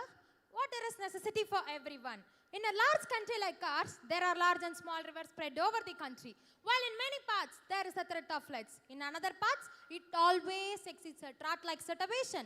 The government of the day has to spend thousands of crores of rupees every time to control flood and to extend financial assistance in case of drought. Unfortunately, maybe due to circumstances beyond the control, the major rivers of the country could not be interlinked. Has these been interlinked, the government would not have to spend money on those floods and droughts. Yet, recently it has been seen that the awards given by the tribunal are not at all implemented by the state government. I want to know from the government what are all the mechanisms available with you to ensure that the awards are implemented. There should be some deterrent factor to ensure that the awards are implemented. Otherwise, the tribunal is another farce. Even it has been seen, especially in the Kaveri water dispute, that the Karnataka government delayed release of water on many occasions. And also, there are some interstate water disputes between Tamil Nadu and Kerala, Tamil Nadu and Karnataka, Tamil Nadu and Andhra Pradesh. In my tenure in Tamil Nadu, I initiated with the help of former Chief Minister Thamarabarani Karmeni and Nambiya River interlinking project in the state by excavating a new flood corridor canal. The project has been proposed to utilize 2,765 million cubic feet of water out of 13,768 million cubic feet of water that flows to sea as a surplus water from Thamarabarani River during flood situation. The cost estimated for this project was rupees 872.45 crore. Through this project, more than 60,000 acres of land was benefited. There is a rule to set up a permanent tribunal to solve disputes between states over water. In addition, the central government has a dispute resolution committee to settle down these disputes peacefully within 1.5 years. If discussion fails, the case goes to the tribunal. However, I have concern. I urge the government to reduce the time limit from 1.5 years to 6 months and ensure that no extensions are given. Also, any decision made by the tribunal should be implemented properly and the government must ensure this happens. And here, I wish to bring the Neyyar River. The Neyyar River left bank canal will help to irrigate an area of 9,200 acres of land in Vivekanandha Taluk in Kanyakumari. In 2012, the Tamil Nadu government filed a petition against Kerala government seeking uninterrupted water supply from the Neyyar River. And the matter is now pending in the Supreme Court. This matter is pending before the Supreme Court Madam, and is sub-judice. I want to bring the government attention to the Mullai Periyar Dam and Kaveri water issue. Even the court had made decision, the Karnataka government still not release water from the Kaveri. Every time we have to go to the court to get it done. I want a demand from a government why this is happening. Why not have an automatic mechanism to implement that award once it is given by the tribunal? The government should ensure this, madam. We are providing tribunal to all the states. No. She should not be allowed to speak. The Tamil Nadu government has contended that the Neyyar is an interstate river because a portion of the river's catchment area lies in the territory of Tamil Nadu. The Tamil Nadu government has not received water since 2004, which has caused serious hardship to the farming community. Please conclude now. Just 2 minutes, ma'am. Jaldi khatam kijiye, 2 minutes. In 1999, the Kerala government took a stand that the Neyyar is not an interstate river. However, in its own draft agreement, Kerala informed Tamil Nadu in 2010 that the water shall be supplied subject to the realization of water charges and payment of distribution charges. The agreement would be valid for 5 years, only for 5 years, and it would be renewed, that too renewed with mutual concern.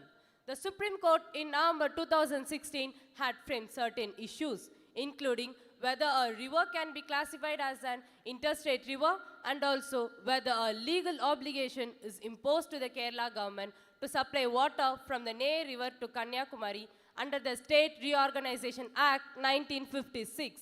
The matter is pending the Supreme Court and is still pending. Last point, ma'am, last point. I request the central government to ensure water supply from the Ney River to Kanyakumari to help farmers in the district for irrigation purposes. We are providing water. Madam, please conclude now. Conclude now. I rise to support the Interstate River Water Disputes Amendment Bill. I would like to start with a quote by Brian Andrews, who said that I like geography best because our rivers and mountains know the secret, pay no attention to borders. In a utopian world, this may be true, but unfortunately, in a world of cutthroat hydropolitics and political demarcations, it is not reflective of our current reality. When I wrote my book, A Rural Manifesto last year, I wanted to see what the life of a river really was. I went to Kaveri Delta in Tamil Nadu, Trichy, Nagapattinam, Tanjavur and Tiruvarur. According to NCRB statistics 2014, in Tamil Nadu, 68 farmer suicide and 827 farm labor suicides have taken place, out of which 67% belong to the district along the Kaveri Delta. I also started looking agriculture growth in those very districts, and I found that out of 39 parliamentary constituencies constituting the state of Tamil Nadu, 5 or 6 districts have the lowest agriculture growth. Members, bite jaiye members.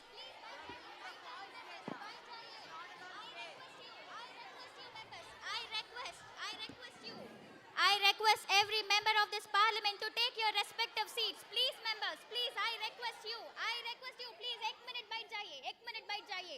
Ek minute.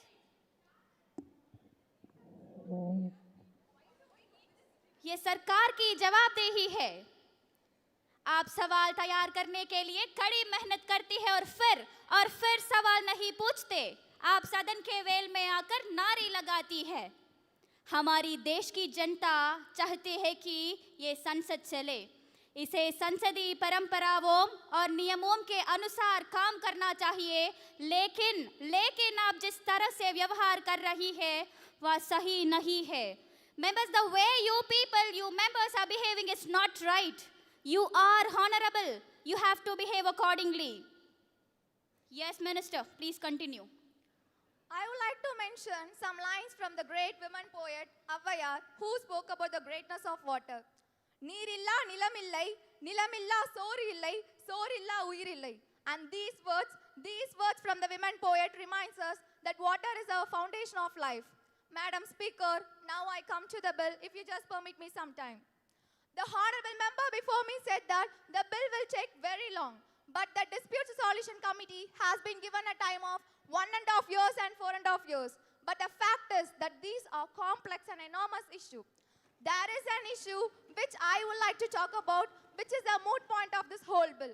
This issue is essentially political and requires a stream of political consciousness to combat it. A political issue cannot be viewed solely through judicial powers, although I respect them. A political solution is needed, as in cases like Telangana and SYL. The concern is the lack of enforcement mechanism for tribunal awards. I would like to ask from the Honorable Minister whether they will be imposing fines on states for not obeying the tribunal awards. What is the corrective mechanism will be taken? That is a little unclear to me. Madam Speaker, as a famous poet, Rumi, once said that thousands have lived without love, not one without water. With this in mind, we fully support this bill. Even I want to know its mechanism of implementation. Thank you, Madam, for giving me an opportunity to express my grave concern about the bill. First of all, this bill is a direct attack on Indian federalism and seems to be politically motivated. The government stands with strong majority where right of the individual state is being completely ignored, even though they are clearly protected by our constitution. She said that political solution is one of the major remedy rather than the legal remedy. I agree with our perspective. Now let's look at the original Interstate River Water Dispute Act of 1956. According to Section 4 of this Act, if there is a dispute over water between states, the central government can set up a tribunal at a request of an aggrieved state. We all know that interlinking of river has serious socio-economic, ecological, and more importantly, political consequences. In this case, the bill is silent. We have seen the dispute over rivers like Krishna, Narmada, Godavari, Ravi and Beach, and even Kaveri. Out of 9 disputes, only 4 have seen the tribunal decisions. So again, I ask, what is the implementation mechanism mentioned in this bill? Why the government is not considering on alternative ways? What we need is broader consultation with civil society and stakeholders. Unfortunately, as per the new amendments, the decision of the tribunal is not required to be published on the official gazette. At last, no doubt, government stands for centralization instead of decentralization.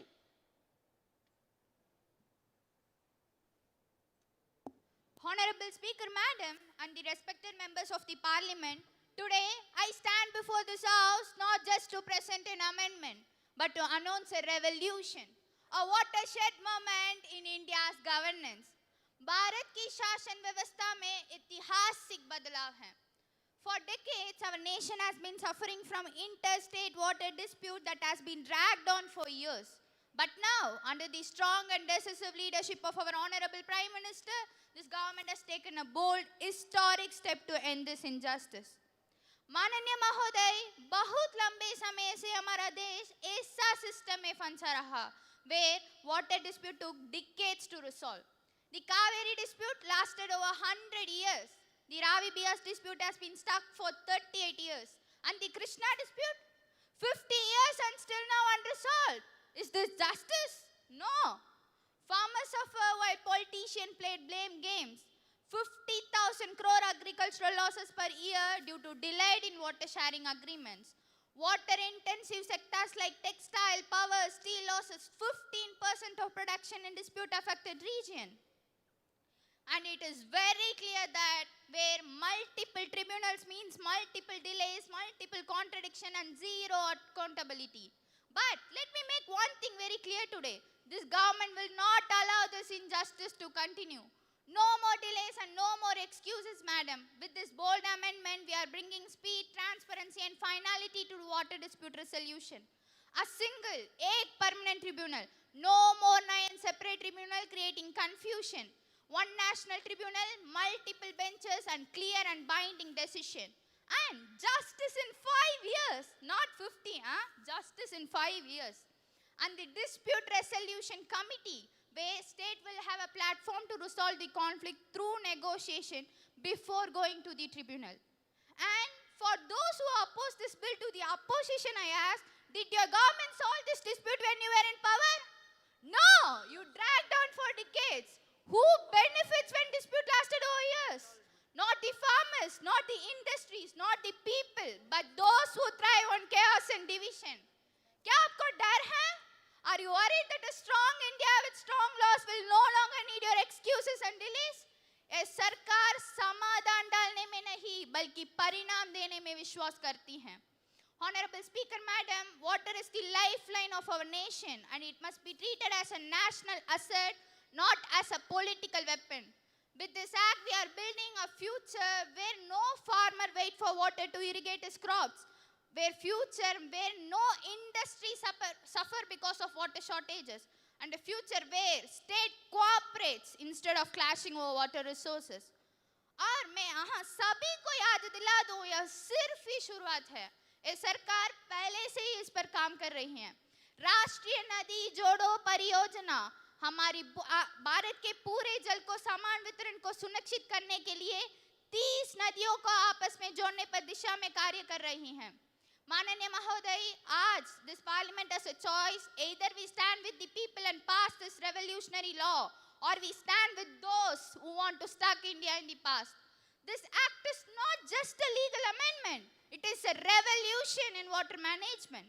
यह हर किसान और उद्योगपति और नागरिक से किया गया वादा है कि उनकी जल के अधिकार कभी भी कॉम्प्रोमाइज नहीं होगा. ನಾವು ಭಾರತೀಯ ಪಕ್ಷವಾಗಿದ್ದು ಈ ರೀತಿಯ ತಿದ್ದುಪಡಿಗೆ ಗಂಭೀರ ಆಕ್ಷೇಪಣೆಯನ್ನು ಹೊಂದಿದ್ದೇವೆ. The water disputes differ from case to case and from state to states. There are hundreds of dams in our country and to around 200 of them are in disputes. If a central commission is to form, they cannot look into them perfectly. ನನ್ನ ರಾಜ್ಯದ ಪ್ರಕರಣವನ್ನು ನಾನು ಉಳಿಕೀಸಲು ಬಯಸುತ್ತೇನೆ. The Ravi and Bees Water Dispute Tribunal was constituted only for the disputes between Punjab and Haryana. And the Ravi and Bees Water Dispute Tribunal was constituted by Honorable Prime Minister V.P. Singh. The tribunal knows the nook and corner of the dispute as it is dealing with only Ravi and Bees Water. Yet, they could not solve the problem till now. The Punjab government has not implemented even the judgment from the Supreme Court. Because of it, the farmers of Haryana could not do cultivation for the past 8 years. The farmers are virtually starving. Already around 8 lakh farmers in the state have suffered. This is not only a farmer, but the country at large has suffered a loss of paddy owing to the distress of this farmer. There are no provision in this bill to solve this type of cases. There is no mention of it in this bill. So on behalf of my party, I completely oppose the bill. Thank you, Madam Speaker. Honorable Prime Minister.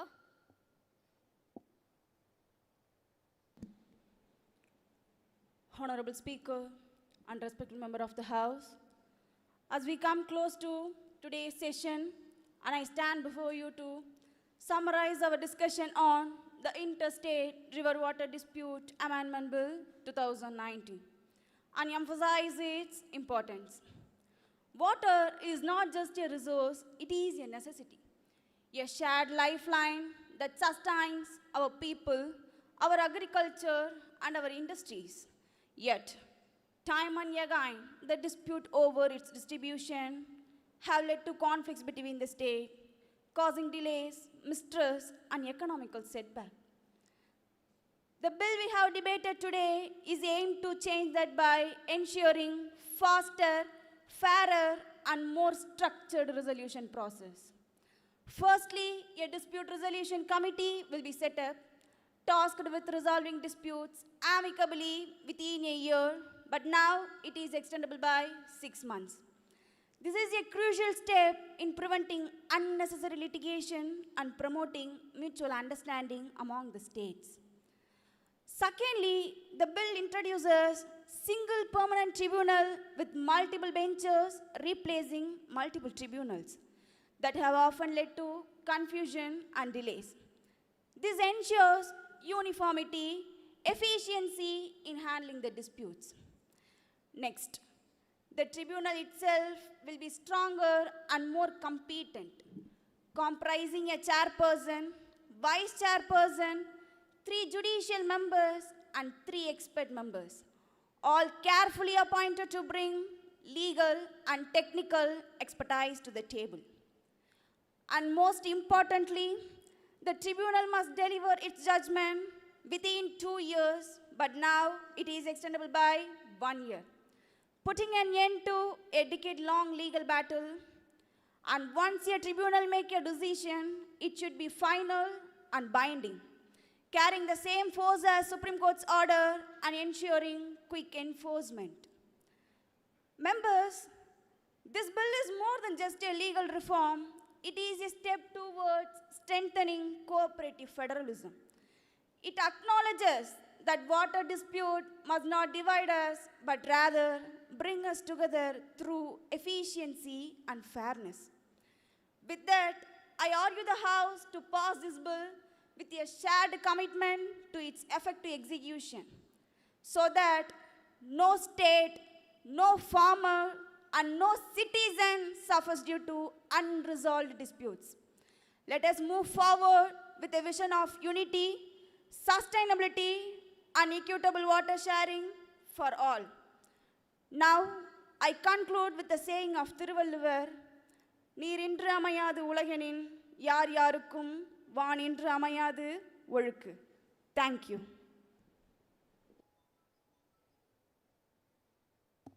Honorable Minister of Jal Shakti.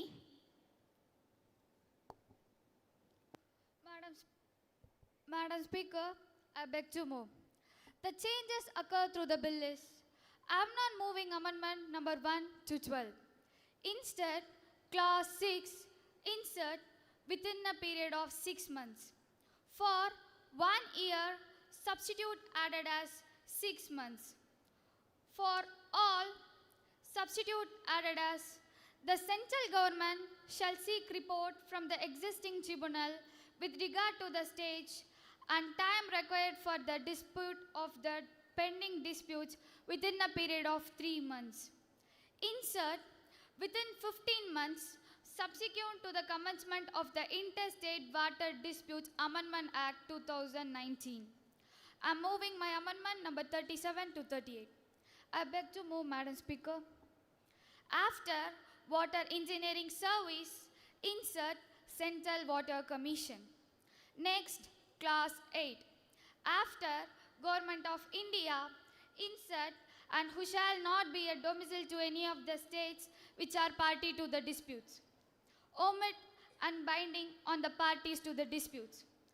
Honorable Madam Speaker, with a sense of gratitude towards you and the House, that the bill as passed by Lok Sabha be passed.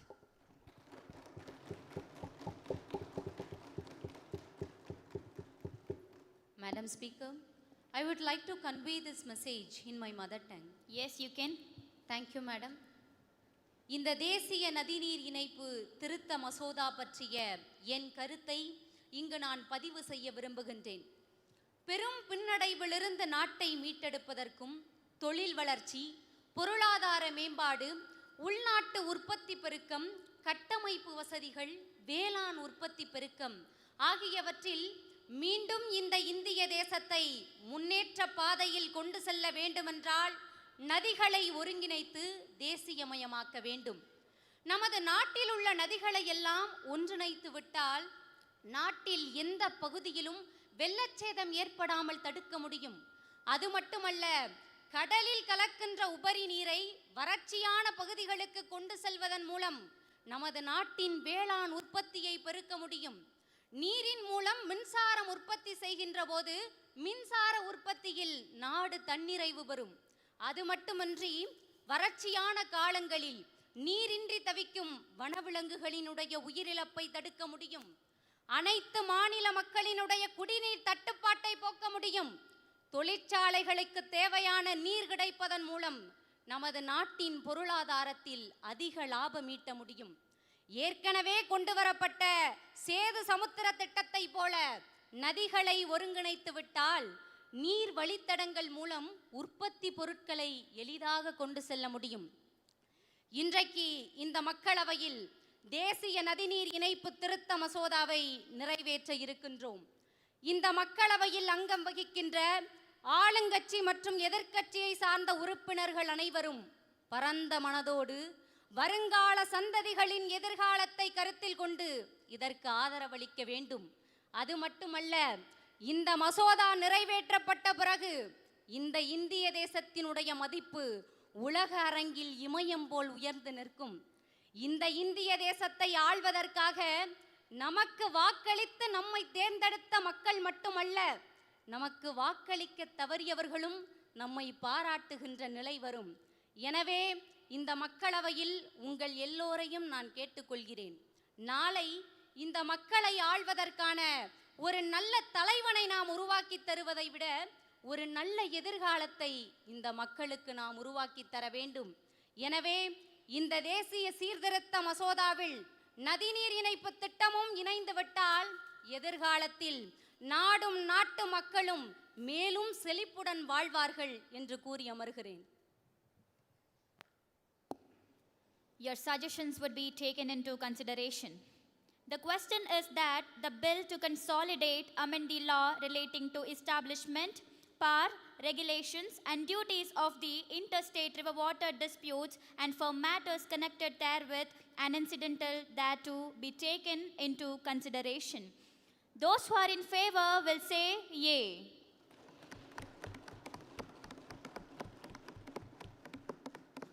Those who are against it will say no. I think ayes have it. Ayes have it, ayes have it. The motion is adopted. Class by class consideration. Now the question is that class 6 and 8 stands part of the bill. There are 2 amendments in class 6 and 3 amendments in class 8. Are you moving it? Those who are in favor will say yay.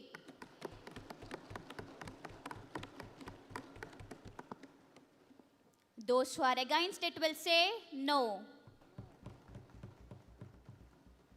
I think ayes have it, ayes have it, ayes have it. The motion is adopted. Madam, I move the bill be passed. Motion moved that the bill is passed.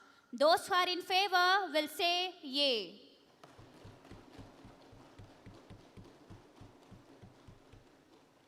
Those who are against it will say no.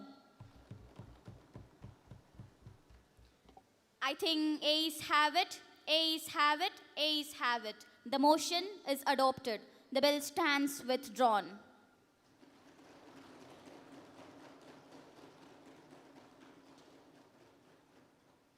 The House is adjourned to meet 11 a.m. tomorrow.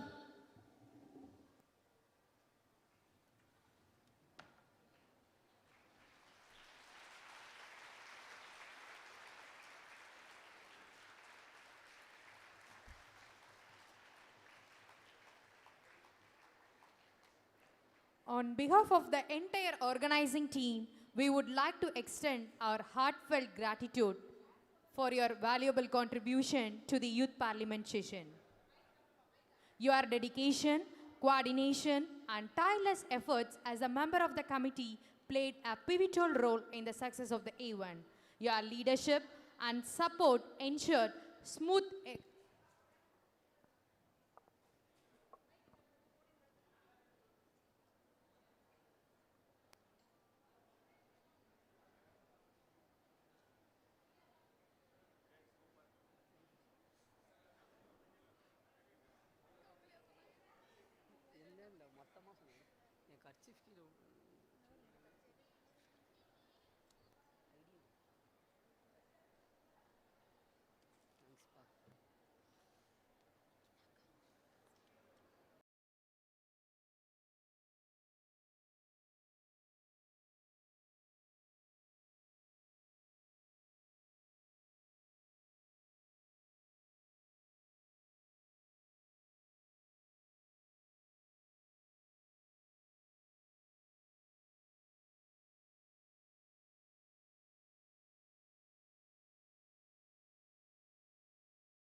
Check.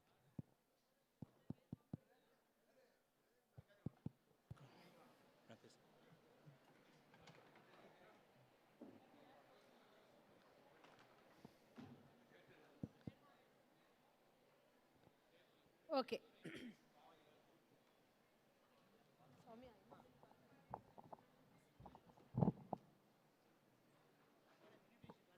இருக்கு டேபிள்ல இருக்காங்க invitation cards இருந்ததே இங்க இருந்தது எல்லாமே okay Good morning once again. Hope you all had a beautiful, spectacular event which you have witnessed now about the youth parliament. They have passed the bill. Interstate river water bill is now passed in this August gathering. Now I invite Honorable MP sir to kindly give his suggestions, ideas and corrections for the next year so that we will follow it properly and do it properly. We request sir to kindly give his suggestions.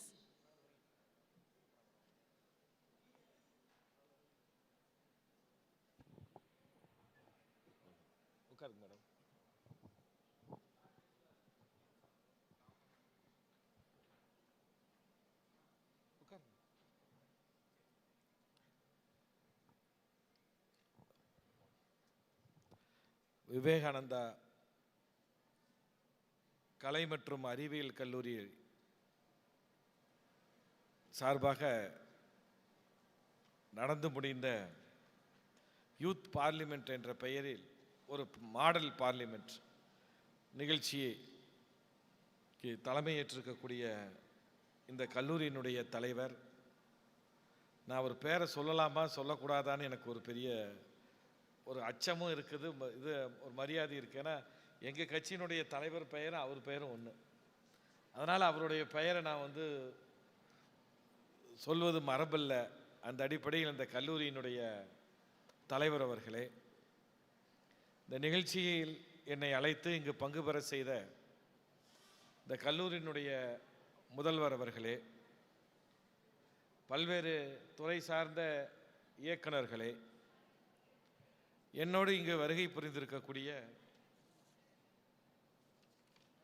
நாமக்கல்லிலிருந்து வருகை புரிந்திருக்கக்கூடிய ராணா ஆனந்த் அவர்களே, கார்த்திகேயன் அவர்களே, திருச்செங்கோட்டை சேர்ந்த கார்த்திகேயன் நகர செயலாளர் அவர்களே, எலச்சிபாளையம் ஒன்றிய செயலாளர் அவர்களே, மேலும் இந்த நிகழ்ச்சியிலே இங்கு பங்கெடுத்திருக்கக்கூடிய chief executive director Chockalingam, Kuppusamy, Balamuruganandan மற்றும் இந்த நிகழ்ச்சியை இங்கே சிறப்பாக ஏற்பாடு செய்து இறுதியாக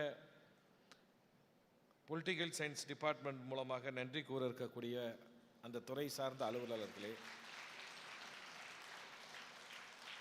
அதற்கும் மேலாக மாணவ செல்வங்களே, உங்கள் அனைவருக்கும் நான் என்னுடைய வணக்கத்தை நான் தெரிவித்துக் கொள்கிறேன். முதல்ல ஒரு 3 விஷயத்திற்காக உங்களுடைய கல்லூரியினுடைய தலைவர் அவருக்கு என்னுடைய நன்றியை நான் தெரிவிக்க விரும்புகிறேன். முதல் விஷயம், ஆசியாவிலே 20,000 மகளிர்களை கொண்டு ஒரு கல்லூரி நடத்துவது என்பது திருச்செங்கோடு விவேகானந்தா கல்லூரி தான். அதற்காக இவ்வளோ பெரிய 20,000 பெண்களை கொண்டு இந்த கல்லூரியை நடத்தக்கூடிய மாணவிகளை கொண்டு இந்த கல்லூரியை சிறப்பாக நடத்தி கொண்டிருக்கக்கூடிய உங்கள் கல்லூரியினுடைய தலைவருக்கு என்னுடைய முதல் நன்றியையும் வணக்கத்தையும் நான் தெரிவித்துக் கொள்கிறேன். இரண்டாவது, கல்வி மருத்துவம் என்பது சேவை, நம் சர்வீஸ்.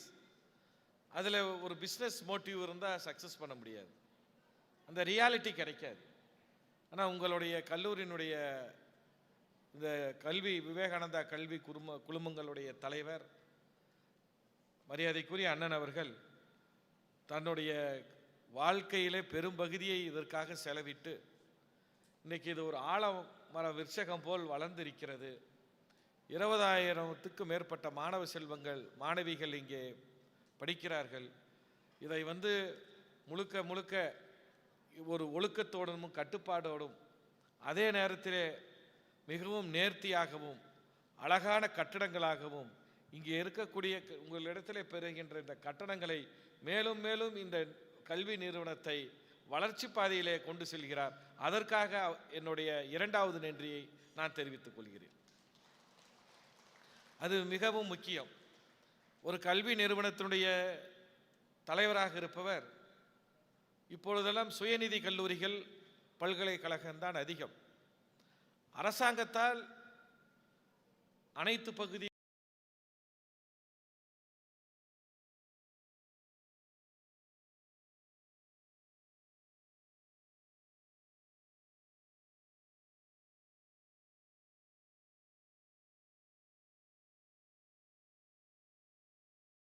தான் சுயநிதி கல்லூரிகளை தமிழ்நாட்டிலே இந்தியாவிலே அரசாங்கம் அது அனுமதித்தது.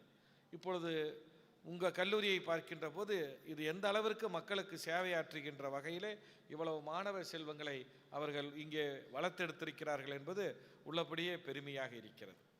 அடுத்தது மூன்றாவது விஷயத்துக்கு நான் பாராட்ட வேண்டும் என்றால், இங்கே நடந்தது யூத் பார்லிமெண்ட் என்ற பேரில் ஒரு மாடல் பார்லிமெண்ட் நடந்தது. இந்த நிகழ்ச்சி எப்படி என்ன காரணத்தால் இப்போ இங்கே நடந்தது அப்படின்னு சொன்னால், இது ஆர்ட்ஸ் அண்ட் சயின்ஸ் காலேஜ், பெண்களுக்கான கலை கல்லூரி. இங்கே முதல்ல தனியார் சுயநிதி கல்லூரியில் ஒரு பொலிட்டிக்கல் சயின்ஸ் டிபார்ட்மெண்ட் இருக்கிறதே நான் இங்கே தான் கேள்விப்படுறேன். இந்த மாவட்டத்தில் எத்தனையோ கலை கல்லூரிகள் இருக்கிறது, மாநிலம் முழுக்க எவ்வளவோ கலைக்கல்லூரிகள் இருக்கிறது. அதில் மாணவர்கள் சேர்க்கைக்காக என்கிட்ட கேட்பாங்க. சில பேர் தான் கேட்பாங்க, சார் எனக்கு ஹிஸ்ட்ரி கோர்ஸ் வேணும், பொலிட்டிக்கல் சயின்ஸ் வேணும், இப்படிலாம் கேட்பாங்க. நாங்கள் அந்த தனியார் காலேஜுக்கு ஃபோன் பண்ணால், சார் எங்ககிட்டலாம் பொலிட்டிக்கல் சயின்ஸு, ஹிஸ்ட்ரி, எக்கனாமிக்ஸ்லாம் இல்லை sir, only physics, chemistry, science subject தான் சார் அப்படிம்பாங்க. ஆனால் எனக்கு இங்கே இந்த கல்லூரியில் நுழைந்து இந்த மேடையில் அமர்ந்த பிறகு இந்த நிகழ்ச்சியை இங்கே ஆர்கனைஸ் செய்திருக்கிறார்கள் என்றால் அதற்கு காரணம், இந்த மாடல் பார்லிமெண்ட் இங்கே நடக்குது என்று சொன்னால் அதற்கு காரணம் இங்கு ஒரு பொலிட்டிக்கல் சயின்ஸ் டிபார்ட்மெண்ட் மிக சிறப்பாக செயல்படுகின்ற காரணத்தினால். ஆக ஒரு கல்லூரி நிறுவனம் என்றால் அந்த கல்லூரி நிறுவனத்திலே ஒரு மாணவனுக்கு அனைத்து விதமான பாடப்பிரிவுகளும் இருக்க வேண்டும், ஒரு சமுதாயத்திற்கு தேவையான அனைத்து பாடப்பிரிவுகளும் இருக்க வேண்டும் என்று உணர்ந்து இங்கே பள்ளி கல்வியிலிருந்து கல்லூரி கல்வியிலிருந்து மருத்துவ கல்வி வரைக்கும் அனைத்து பாடப்பிரிவுகளும் ஆரம்பித்திருக்கக்கூடிய தலைவர், அதிலும் சிறு குறை வந்துடக்கூடாதுன்னு ஆர்ட்ஸ்லேயும் இந்த எக்கனாமிக்ஸு, ஹிஸ்ட்ரி, பொலிட்டிக்கல் சயின்ஸும் ஆரம்பித்திருக்கிறார். அதற்கும் என்னுடைய வாழ்த்துக்களையும் நன்றியும் நான் அவருக்கு தெரிவித்துக் கொள்கிறேன். ஆக இந்த 3 காரணங்களுக்காக உங்களுடைய கல்லூரியுடைய தலைவர் அவருக்கு என்னுடைய வாழ்த்துக்களை நான் உங்கள் அனைவர் சார்பாக நான் தெரிவித்துக் கொள்கிறேன். அதுக்கு அடுத்தது இப்போ நடந்தது நானும் சேர்மேன்லாம் அங்கேருந்து பார்த்தோம். இது யூத் பார்லிமெண்ட்டுன்னு பேர் வச்சுக்கிறீங்க, பட் மாடல் பார்லிமெண்ட். இதை பார்க்குறப்ப எனக்கு ஒரு ஏறத்தாழ ஒரு 100% இது ரியல் பார்லிமெண்ட்டாகவே பார்த்தேன். அந்த அளவுக்கு மிக சிறப்பாக நல்லா பண்ணியிருந்தாங்க மாணவிகள். உங்களுடைய அந்த பங்களிப்பு பயிற்சி மிக சிறப்பாக இருந்தது. குறிப்பாக சேர்மன் சார் என்கிட்ட கேட்டார், முதல்ல பார்லிமெண்ட்டு ஆரம்பித்த உடனே புதிதாக தேர்ந்தெடுக்கப்பட்ட எம்பிகள், லோக்சபாங்கிறது உங்களுக்கு அனைவருக்கும் தெரியும், வருஷம் 5 வருடத்திற்கு ஒரு முறை தேர்தல் நடக்கும். தேர்தல் நடந்த பிறகு 5 வருடத்திற்கு ஒரு முறை தேர்தல் நடந்த பிறகு தேர்தலிலே தேர்ந்தெடுக்கப்பட்டவர்கள் கிட்டத்தட்ட 2 நாள் 3 நாட்கள் அந்த பதவியேற்பு விழா நிகழ்ச்சியை ஏறத்தாழ 2 நாட்களுக்கு மேல் நடக்கும். இடைத்தேர்தல் எங்கேயாவது காலியிடம் வேக்கன்சி ஏற்பட்டு பை எலெக்ஷன் நடந்தால் ஒருத்தர் ரிசைன் பண்ணிடுறாங்க அல்லது இறந்துடுறாங்க, ஏதாவது ஒரு அரசியல் காரணங்களால் அங்கே ஒரு காலியிடம் ஏற்பட்டால் அதற்கு உங்களுக்கெல்லாம் தெரியும், இடைத்தேர்தல்னு சொல்லுவோம், பை எலெக்ஷன்னு சொல்லுவோம். அதில் எலெக்ட் ஆகி வருவாங்க. அப்படி எலெக்ட் ஆகி வந்தவங்களுக்கு ஃபஸ்ட்டு அந்த பார்லிமெண்ட் செஷன் ஆரம்பித்த உடனேயே அவங்களுக்கு அவங்க பதவி பிரமாணம் ஓத்து எடுத்துக்கிறது அந்த வழக்கம். அதையும் நீங்கள் நல்லா தத்ரூபமாக பண்ணியிருந்தீங்க. இப்போ கூட சேர்மேன் சார் சொன்னார், டைம் ஆகுது, சீக்கிரமாக வரணுமே. நான் சொன்னேன், பார்லிமெண்ட்டில் நீங்கள் நினைக்கிற மாதிரிலாம் அவசரப்பட முடியாது, அந்த மாதிரி தான் மெதுவாக தான் மெம்பர் வருவாங்க, அவங்க ஓத்து எடுத்துக்குவாங்க, மேலே ஸ்பீக்கர் பார்ப்பாங்க, பிரைம் மினிஸ்டரை பார்ப்பாங்க, எதிர்க்கட்சி தலைவரை பார்ப்பாங்க, அப்புறம் அவங்களுடைய சீட்டுக்கு போவாங்க. அவங்க சீட்டுக்கு போன பிறகு தான் அடுத்த மெம்பர் வருவாங்க. அதனால் இது ரொம்பவும்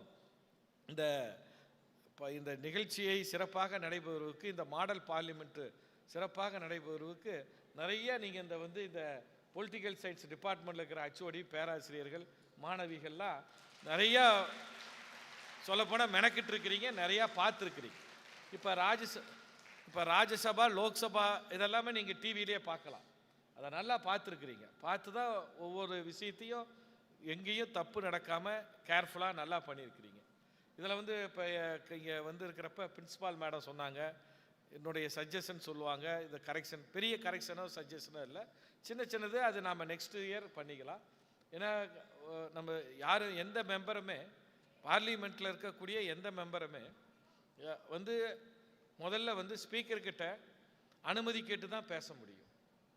இப்போ ஒரு எக்ஸாம்பிள், இப்போ நீங்கள் வந்து ஒரு பில் இப்போ வந்து பாஸ் பண்ணீங்க. அந்த பில் பாஸ் பண்ணுறப்ப எப்படின்னா எல்லா பார்லிமெண்ட்டில் ஒரு 10-15 கட்சிகள் இருக்கும். நேஷ்னல் பார்ட்டி, தேசிய அளவில் இருக்கக்கூடிய நேஷ்னல் பார்ட்டி, ரீஜனல் லெவலில் இருக்கக்கூடிய ரீஜனல் பார்ட்டிஸ். நேஷ்னல் பார்ட்டினா காங்கிரஸ், பிஜேபி இதெல்லாம். இப்போ உங்களுக்கு ரீஜனல் பார்ட்டினா தெரியும், டிஎம்கே, ஏடிஎம்கே, தெலுங்கு தேசம் கட்சி, ஆம் ஆத்மி, இதெல்லாம் வந்து ரீஜனல் பார்ட்டிஸ். இவங்களுக்கெல்லாம் வந்து அந்த பார்ட்டிக்கு எவ்வளோ ஸ்ட்ரென்த் இருக்குது, அந்த பார்ட்டியில் எவ்வளவு பேர் நாடாளுமன்ற உறுப்பினர்களாக தேர்ந்தெடுக்கப்பட்டிருக்கிறாங்க, அதை வைத்து தான் அந்த ஒரு பில் பாஸ் அந்த பில் அமெண்ட்மெண்ட் பில்லில் பேசுகிறதுக்கு அவங்களுக்கு டைம் அலோகேட் பண்ணுவாங்க. இப்போ ஒரு பில் வந்து இப்போ நீங்கள் வந்து ஒரு சட்ட முன்வடிவை நிறைவேற்ற வேண்டும் என்று சொன்னால் ஏறத்தாழ அந்த பில்லில் வந்து டிஸ்கஷன், டிபேட், முதல்ல ஸ்பீக்கர் வந்து முடிவு பண்ணி 5 மணி நேரம்னு வந்து அனௌன்ஸ் பண்ணுவாங்க. 5 hours டிபேட் போகும். இன்னும் இப்போ கூட ஏறத்தாழ நீங்களாம் பார்லிமெண்ட் இப்போ நிகழ்ச்சியில் பார்த்துருக்கலாம் டிவியில், இந்த வக்ஃப் வாரிய போர்டு அந்த அமெண்ட்மெண்ட் பில் வர்றப்ப நாங்கள் வந்து நைட்டு 2-3 மணி அளவில் வரைக்கும் பார்லிமெண்ட் நடந்தது. அதுக்கு ஏறத்தாழ 10 மணி நேரம் 12 மணி நேரம் டிஸ்கஷனுக்காக அந்த டைமை வந்து ஆல்ரெடி பிஸ்னஸ் கமிட்டி வந்து முடிவு பண்ணி அந்த ஒவ்வொரு பில்லுக்கும் அந்த சட்ட முன்வடிவு எவ்வளவு நேரம் பாராளுமன்றத்தில் விவாதத்துக்கு எடுத்து கொள்ளப்பட்டு அது நிறைவேற்றப்படலாம் என்று ஒரு கால அளவு நிர்ணயம் செய்திருப்பார்கள். 5 மணி நேரம் என்று எடுத்துக்கொண்டால் அது ஆளுங்கட்சியை சேர்ந்து இருக்கக்கூடிய பிஜேபி என்று சொன்னால் அவர்களுக்கு அதிகமான உறுப்பினர்கள் இருப்பார்கள். பெரும்பகுதி அதிகமான உறுப்பினர்கள் தான் ஆளுங்கட்சியாக வருவார்கள். அவர்களுக்கு ஒரு 2 மணி நேரம் வழங்குவார்கள். அதற்கு அடுத்தது எதிர்க்கட்சியாக இருக்கக்கூடிய கட்சிக்கு அவர்களுடைய மெம்பர்களுக்கு தகுந்த மாதிரி, உறுப்பினர்களுக்கு தகுந்த மாதிரி ஒரு 1.5 மணி நேரம். ரீஜனல் பார்ட்டி இவங்கெல்லாம் இருக்கிறாங்களே, டிஎம்கே, ஆம் ஆத்மி, இவர் எங்களுக்கெல்லாம் வந்து ரீஜனல் பார்ட்டிக்கெல்லாம் ஒரு 1/2 hour 20 நிமிஷம் இன்னும் அந்த மாதிரி அவங்களுக்குன்னு அந்த நேரம் ஒதுக்கீடு செய்வார்கள். அதன்படி தான் பேச முடியும். அப்போ ஒவ்வொரு கட்சிக்கும் அந்த பார்ட்டியில் ஃப்ளோர் லீடர்னு இருப்பாங்க. நான் வந்து நம்ம டீப்பாக போல ஃப்ளோர் லீடர் வந்து இந்தந்த பார்ட்டியில் இவங்க ஸ்பீக்கர்னு ஆல்ரெடி வந்து ஆஃபீஸில் கொடுத்து அதை ரிஜிஸ்டர் பண்ணிவிடுவாங்க.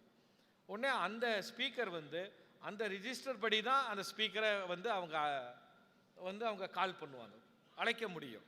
முதல்ல யார் அந்த பில்லை வந்து மினிஸ்டர் இனிஷியேட் பண்ணிட்டாருன்னா, மினிஸ்டர் வந்து அறிமுகப்படுத்திட்டாருன்னா உடனே காங்கிரஸ்லேருந்து ஒருத்தர் பேசுங்கம்பாங்க, அதுக்கு அடுத்தது பிஜேபியிலேருந்து ஒருத்தர் பேசுங்கம்பாங்க, அதுக்கு அடுத்தது ஆம் ஆத்மியிலேருந்து ஒருத்தர் பேசுங்கம்பாங்க, அதுக்கு அடுத்தது திமுகவிலேருந்து ஒருத்தர் பேசுங்கம்பாங்க, அதுக்கு அடுத்தது டிஎம்சியிலேருந்து பேசுங்கன்னு சொல்லுவாங்க. இது ஒரு ரவுண்டு முடிஞ்சிடும். அதுக்கு அடுத்த ரவுண்டு மறுபடியும் பிஜேபியிலேருந்து வருவாங்க. இப்படி தான் வந்து அந்த ஒவ்வொரு கட்சிக்கும் ஒதுக்கப்பட்ட நேரங்களில் அந்த உறுப்பினர்களை அழைப்பது வழக்கம். இங்கு மாண்புமிகு சபாநாயகர் அவர்களே, இங்கே என்ன நடந்ததுன்னா, நீங்கள் வந்து ஒரு ஸ்பீக்கர் பேசி முடிச்சுன்னா இன்னொரு ஸ்பீக்கர் வந்து சபாநாயகர் கால் பண்ணாமலே பேசுகிறாங்க. அது வந்து அடுத்த வருஷம் நம்ம அதை கரெக்ஷன் பண்ணிக்கணும். அதே மாதிரி பில்லில் பேசுகிறப்ப மினிஸ்டர்கள் வந்து குறைவாக தான் பேசுவாங்க, மெம்பர் தான் அதிகமாக பேசுவாங்க. மினிஸ்டர் வந்து கடைசியாக அந்த கன்க்ளூட் வர்றப்ப தான் பேசுவாங்க. கன்க்ளூட் வந்த பிறகு கன்சர்ன் மினிஸ்டர் வந்து ரிப்ளை எல்லா மெம்பர்களும் இந்த டிபேட்டில் கலந்துக்கிட்டு எல்லாரும் தங்களுடைய கருத்துக்களை தெரிவித்த பிறகு அந்த பில் பாஸ் பண்ணுறதுக்காக சம்மந்தப்பட்ட துறையினுடைய அமைச்சர் பதில் உரை என்று சொல்வார்கள். அவங்க வந்து ரிப்ளை பண்ணுவாங்க. ரிப்ளை பண்ணிவிட்டு அப்புறம் அந்த பில் வந்து பாஸுக்காக பாராளுமன்றத்தினுடைய ஓட்டெடுப்புக்காக வரும். அதற்கு பிறகு அந்த மினிஸ்டர் பேசின பிறகு வேறு யாரும் பேசக்கூடாது. இங்கே மாண்புமிகு சபாநாயகர் அவர்கள் ஒரு பேச்சாளரை மறுபடியும் மினிஸ்டர் பேசின பிறகு, பிரைம் மினிஸ்டர் பேசிட்ட பிறகு அடுத்த ஒரு ஸ்பீக்கர் பேசக்கூடாது. மினிஸ்டரும் கன்சர்ன் மினிஸ்டரும் பிரைம் மினிஸ்டரும் பேசிட்டாங்கன்னா அடுத்த ஸ்பீக்கரை வந்து கால் பண்ணக்கூடாது. இருந்தாலும் இதுதான் சின்ன கரெக்ஷன். மற்றபடி ரொம்ப நல்ல அழகாக இந்த ஒரு மாடல் பார்லிமெண்ட்டை நாங்கள் வந்து எங்களுக்கு சொல்லப்போனால் டைம் போனதே தெரியல. மிக சிறப்பாக நல்ல முறையில் ஏற்பாடு செய்து நல்லா நடத்தியிருக்கிறீங்க. இதற்காக நான் மீண்டும் ஒரு முறை இந்த பொலிட்டிக்கல் சயின்ஸ் டிபார்ட்மெண்ட்டுக்கு வந்து என்னுடைய வாழ்த்துக்களை தெரிவித்துக் கொள்கிறேன். இந்த மாதிரி பாராளுமன்றம் அப்படிங்கிறது உங்களுக்கு தெரியும். 2 அவை கொண்டது, மக்களவை, மாநிலங்களவை. மக்களவையில் மக்களால் தேர்ந்தெடுக்கப்பட்டவர்கள் இருப்பார்கள். மாநிலங்களவையில் நம் நாட்டில் இருக்கக்கூடிய பல்வேறு மாநிலங்களில் இருக்கக்கூடிய சட்டமன்றங்களில் இருந்து நாடாளுமன்ற உறுப்பினர்கள் தேர்ந்தெடுக்கப்படுவார்கள். அவர்கள்தான் மாநிலங்களவை உறுப்பினர்கள். நான் மாநிலங்களவை உறுப்பினர். சட்டமன்றத்திலிருந்து தேர்ந்தெடுப்பார்கள். அது மட்டும் இல்லாமல் மாநிலங்களவையிலே குடியரசுத் தலைவர் அவரால் ஒரு 12க்கு குறைவில்லாமல் மாநிலங்களவையிலே நாமினேட்டட் மெம்பர்ஸ் என்று சொல்வார்கள், அவர்களையும் அவர்கள் நியமிப்பார்கள். ஆக இது தொடர்ந்து சென்ற ஆண்டும் இந்த மாடல் பார்லிமெண்ட் நடந்திருக்கு, அடுத்த ஆண்டும் இந்த மாடல் பார்லிமெண்ட் நடந்திருக்கு, இந்த ஆண்டு நடந்திருக்கு, அடுத்த ஆண்டு நடக்கிறப்ப இப்போ இது லோக்சபா. நான் கேட்டேன், இது லோக்சபாவா ராஜ்யசபாவான்னு கேட்டேன். சேர்மன் சொன்னாங்க இது லோக்சபா. நாங்கள் அடுத்த வருஷம் நீங்கள் நடத்துகிறப்ப ராஜ்யசபா நடத்துங்க. ராஜ்யசபானா ராஜ்யசபாவுடைய சேர்மன் யார் சொல்லுங்க? பொலிட்டிக்கல் சயின்ஸ் டிபார்ட்மெண்ட்லேருந்து சொல்லுங்க. Vice president, correct.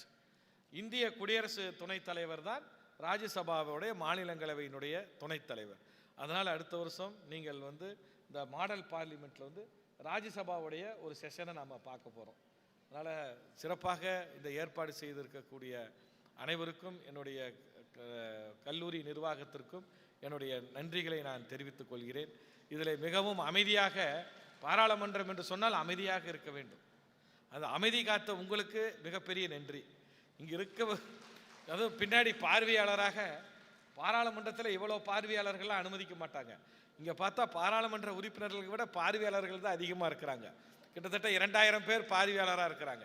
அந்த பார்வையாளராக உட்காந்துருக்கிறவங்க பார்த்தீங்களா, உங்களுக்கு என்னுடைய தேங்க்ஸ் நான் சொல்லணும். ஏன்னா ரொம்ப சைலண்டாக இருந்தீங்க.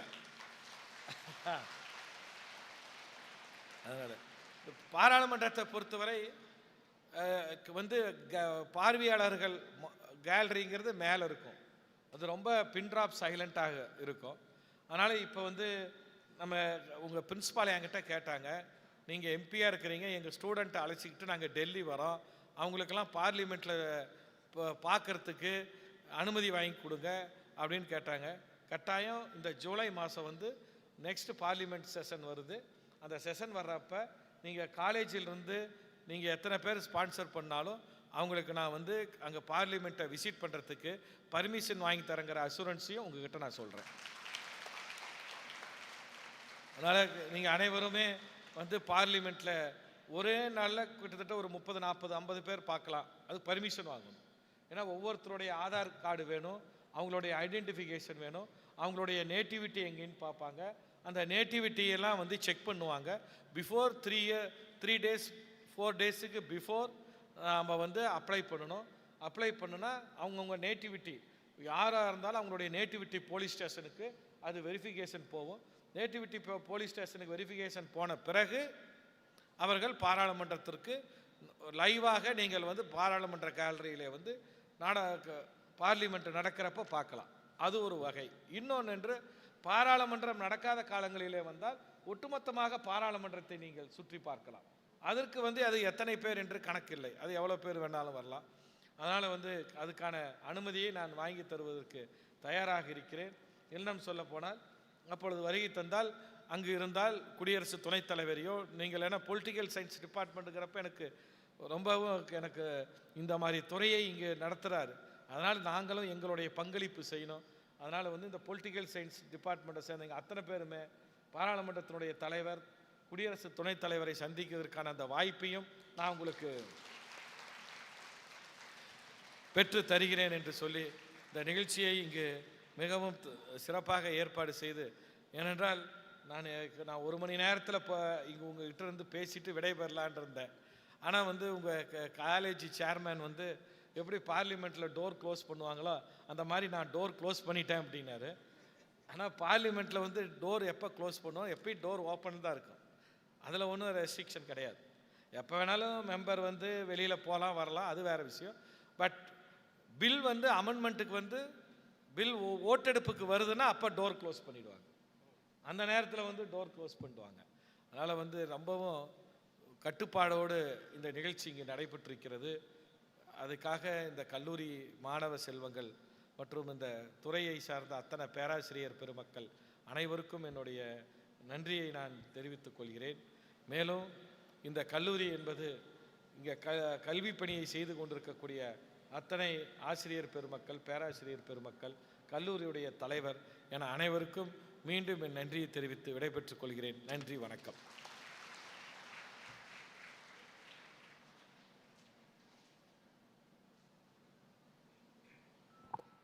ரெண்டு நிமிஷம். Political science and history, economics 3 துறையை சார்ந்த மாணவிய செல்வங்கள் நடத்திய யூத் பார்லிமெண்ட், ரியல் பார்லிமெண்ட், இன்றைக்கு இந்த நிகழ்வு எப்படி நடந்தது என்பதை நான் சென்ற ஆண்டு நான் பார்க்கல. நான் சென்னை போய்கிட்டு இருந்தேன், அப்போ தான் நடந்துக்கிட்டு இருந்துச்சுங்க.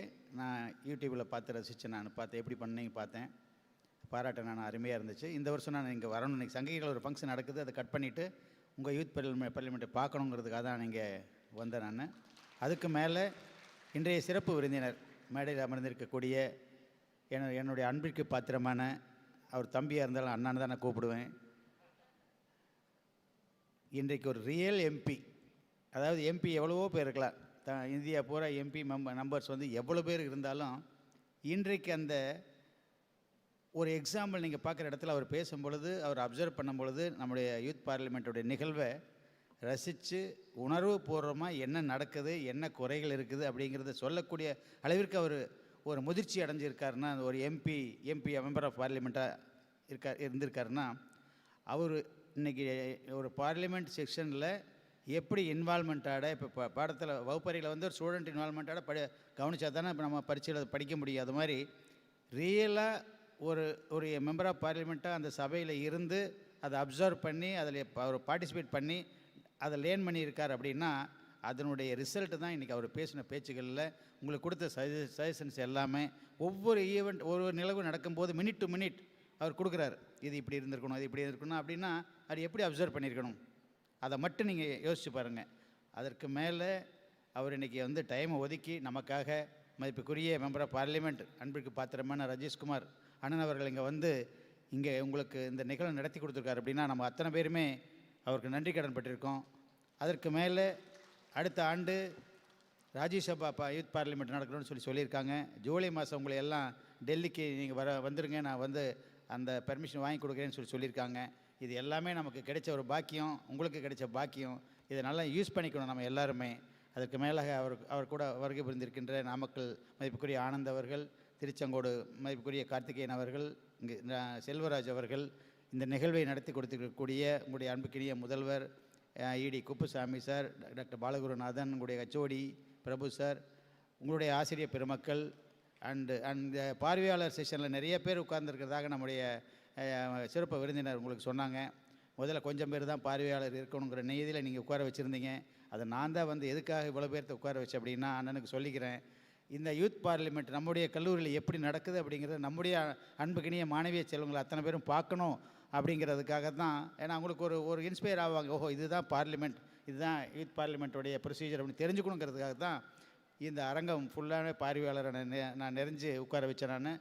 அதற்கு மேலே இந்த யூத் பார்லிமெண்ட்டில் கலந்துக்கிட்டு honourable speaker, honourable prime minister, honourable opposition leader and honourable ministers, honourable member of parliaments, அத்தனை பேர் இவ்வளோ பேர் நீங்கள் அந்த அரேஞ்ச்மெண்ட்ஸ் செய்து நீங்கள் உட்கார்ந்து இந்த சபையை நடத்தின இடத்துல நாங்கள் பார்த்தோம். அதாவது நீங்கள் அந்த ஸ்பீச் கொடுத்ததில் இதில் ஃபஸ்ட்டு முக்கியத்துவமே அதாவது ஒரு சிங்கிள் பர்சன் பேசின பேச்சில் கூட சின்ன பார்ட்டு ஸ்டக்காகவே கிடையாது. ஃப்ளோ அந்த மாதிரி கிளியராக இருந்துச்சு. நானும் 32 வருஷமாக காலேஜ் நடத்திக்கிட்டு இருக்கேன். 32 வருஷமாக நானும் எனக்கு எவ்வளோ லட்சம் ஸ்டூடெண்ட்ஸை நான் பார்த்துட்டேன். எவ்வளோ பேர் இன்றைக்கி மேடையில் பேசினாங்க, எவ்வளோ பேர் ஒவ்வொரு இடத்துல ஈவெண்ட்டில் கலந்துக்கிட்டாங்கலாம் பார்த்தேன். பட் உண்மையாலுமே நான் இன்றைக்கி உங்களை பார்த்து ரொம்ப சந்தோஷப்படுறேன், பாராட்டுறேன், வாழ்த்துறேன். இந்த மாதிரி ஒரு ப்ரெசன்டேஷன் இந்த துறையில் அதாவது political science and history and எக்கனாமிக்ஸில் இருக்குது அப்படின்னா இந்த 3 துறைக்கும் என்ன நம்ம காலேஜில் ஒன்று என்ன ஃபெசிலிட்டிஸ் வேணும், என்ன பண்ணணும், எப்படி அண்ணன் வந்து உங்களுடைய ப்ரெசன்டேஷன் பார்த்தோன்னே டெல்லிக்கு வர சொல்லுங்கள், நான் எல்லாமே ஆர்கனைஸ் பண்ணி தரேன்னு சொன்னார் இல்லையா. அது மாதிரி எனக்கு தோணுது உங்கள் துறைக்கு இன்னும் என்ன வேணும், என்ன செய்யணும்னு சொல்லி கேளுங்க. அவ்வளோமே எனக்கு செய்யணும்னு தோணுது மனசில். ஆகையினால் இன்றைய நாள் ஒரு அருமையான நாள், எங்களுக்கு கொடுத்து வச்ச நாள். நாங்கள் பார்த்து ரசித்தோம். இது யூடியூப்பில் இன்றைக்கி பல ஆயிரம் பேர் பார்த்துருக்காங்க. ரொம்ப சந்தோஷம். அதை விட ஸ்பீக்கர், ஹானரபிள் ஸ்பீக்கர் பார்த்துங்க, அவங்களுடைய லாஸ்ட் இயர் அவங்களுடைய பெர்ஃபார்மன்ஸை நான் பார்த்தேன். ஸ்பீக்கர் உட்காருங்க, நீங்கள் போன வருஷம் என்னவா இருந்தீங்க? லாஸ்ட் இயர் அவங்களுடைய ஸ்பீச்சை நான் கேட்டேன். ரொம்ப ரொம்ப இன்ஸ்பயர் ஆன அவங்க ஸ்பீச்சை கேட்டு. அதை விட பிரைம் மினிஸ்டர் பேசினாங்க, சூப்பராக பேசினாங்க. அங்கே ஒரு அந்த செகண்ட் டேபிளில் தேர்டு அவங்க அவங்க மினிஸ்டர், அவங்க அங்கே செகண்ட் டேபிள் தேர்டு நீங்கள் தான். அதெல்லாம் அற்புதம். இதெல்லாம் நம்ம நினைக்கவே முடியாது. எல்லாம் நான் ஒருத்தர் தனிப்பட்ட எல்லாருமே இதில் பேசின அத்தனை பேருமே இதிலெல்லாம் நான் நினச்சே பார்க்க முடியாது. நம்முடைய விவேகானந்தாவே எனக்கு சந்தேகமாக இருக்குது. புரியுதுங்களா? இது நம்ம விவேகானந்தாவே எனக்கு சந்தேகமாக இருக்குது. ஸோ ஆல் த பெஸ்ட், சூப்பராக பண்ணீங்க. உங்களுடைய ஃப்யூச்சர், அருமையான ஃப்யூச்சர் உங்களுக்கெல்லாம் காத்துக்கிட்டு இருக்கு. நல்லா நடத்திருக்கீங்க. அடுத்த வருஷம் நீங்கள் அண்ணன் சொன்ன மாதிரி ராஜ்யசபா யூத் பார்லிமெண்ட் நடத்துகிறோம். அதுக்கு இடையில் நீங்கள் என்ன பண்ணுறீங்கன்னா, ஒரு நாளைக்கு ஒரு டைம் கிடைக்கிற அன்றைக்கி உங்களுடைய டிபார்ட்மெண்ட்டுக்கு ஒரு சீஃப் கெஸ்ட்டாக கூட்டிகிட்டு வந்து இங்கே கோர வச்சு என்ன கிளாரிஃபிகேஷன், என்ன மாதிரி அவர் சப்ஜெக்டில் அவர் கிளாரிஃபை பண்ணணும், உங்களுக்கு ப்ரெசன்டேஷன் கொடுக்கணும்னு சொல்லி ஒரு கான்ஃபரன்ஸ் மாதிரி நீங்கள் ஆர்கனைஸ் பண்ணிவிட்டு அண்ணனை நீங்கள் கூட்டிகிட்டு வந்தீங்கன்னா இன்னும் இதுக்கு மேலே நீங்கள் ஒரு சப்ஜெக்டை லேர்ன் பண்ணிக்கலாம். அடுத்த தடவை நம்ம இந்த மாதிரிலாம் எங்கே போய் ப்ரெசன்டேஷன் கொடுத்தாலும் சூப்பராக இருக்கும் அப்படின்னு சொல்லி இந்த நிகழ்வுக்கு நம்முடைய அன்பு அழைப்பு ஏற்று அரை மணி நேரத்தில் போகிறேன்னு சொன்ன ஒரு நம்முடைய மெம்பர் ஆஃப் பார்லிமெண்ட் மதிப்புக்குரிய ஹானரபிள் நம்ம ஒரு ராஜேஷ்குமார் அவர்கள் வந்து என்னுடைய அன்புக்கு தான் நான் உட்கார வச்சேன். அவர் சொன்னார் டோரை க்ளோஸ் பண்ணுவேன்னு சொன்னேன். அன்புக்காக நான் சொன்னேன். நான் வந்து அவர் மிரட்டியெல்லாம் சொல்லலை. அவர் வந்து உட்கார்ந்து அவர் அது டைம் பார்த்துட்டே இருக்கார், போகிறதுக்கு ரெடியாக இருக்கார். இருந்தாலும் நீங்கள் பேச பேச பேச பேச அவரை அப்படி கட்டுப்படுத்திட்டீங்க. அவர் எழுந்திரிச்சு போகவே முடியல. இது முடிஞ்ச பிறகு போகலாங்கிறதுக்கு அளவுக்கு உங்களுடைய பெர்ஃபார்மன்ஸ் இருந்துன்னு சொல்லி வாழ்த்தி இந்த வாய்ப்புக்கு மீண்டும் ஒரு முறை நன்றி கூறுகிறேன். நன்றி, வணக்கம்.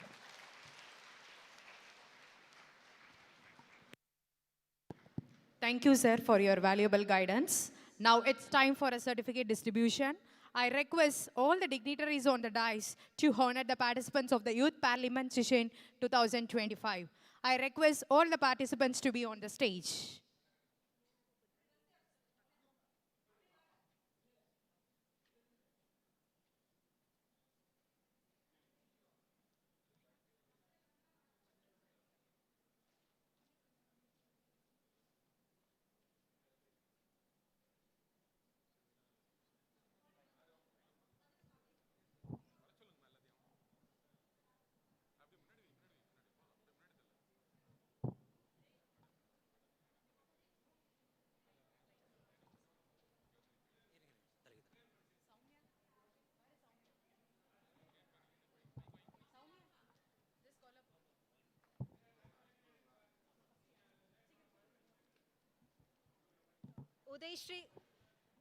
Udayshri An, 3rd BA Political Science, Speaker.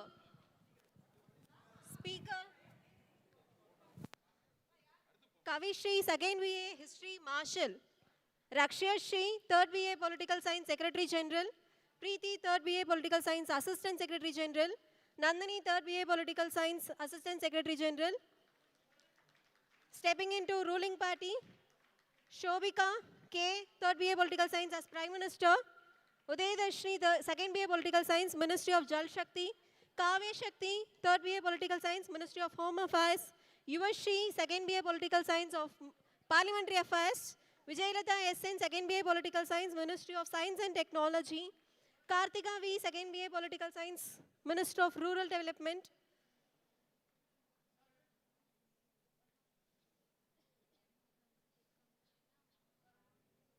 Yuvashri, Parliamentary Affairs. Vijayalata, Science and Technology.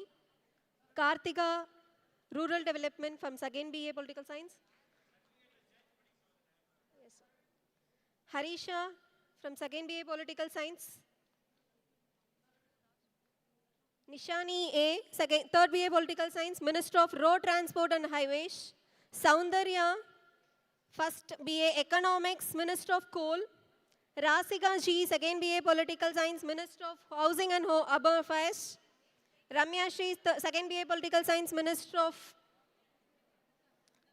Sweta K, 3rd BA Political Science, Women and Child Development. Madhumita R, 3rd BA Political Science, Minister of Railways. Trisha, 3rd BA Political Science, Minister of Power. Vinoda, 3rd BA Tamil, Minister of Culture. Gomati, 2nd BA Political Science, Minister of External Affairs. Suryashri, Minister of Agriculture. Tejashwini, 1st BA Political Science, Minister of Corporate Affairs. Jashika Mala, First BA Political Science, Minister of Law and Justice. Gopika, First BA Political Science, Minister of Health. Vijay Lakshmi, First BA Political Science, Minister of Tribal Affairs. Dashini, First BA Political Science, Minister of Textiles. Radhika, First BA Political Science, Minister of Coal. Jai Ashwatika D, First BA Political Science, Minister of Railways. Abhinaya M, First BA Political Science, Minister of Minority Affairs. Sharmi R, First BA Political Science, Minister of Rural Development. Niveda Priya, Third BA Political Science, Leader of Opposition. Maunika Devi, Third BA Political Science, Member of Parliament from Keshpur. Jagadishwari, Third BA Political Science, Member of Parliament from Mysore. Nikita, Third BA Political Science, Member of Parliament from Ranchi. Saranya Lakshmi, First BA Economics, Member of Parliament from Andaman Nicobar. Kavya J, Third BA Political Science, Member of Parliament from Amritsar. Abhinaya KM, Third BA Political Science, Member of Parliament Pune. Lipuja, Second BA Political Science, Member of Parliament from Darjeeling.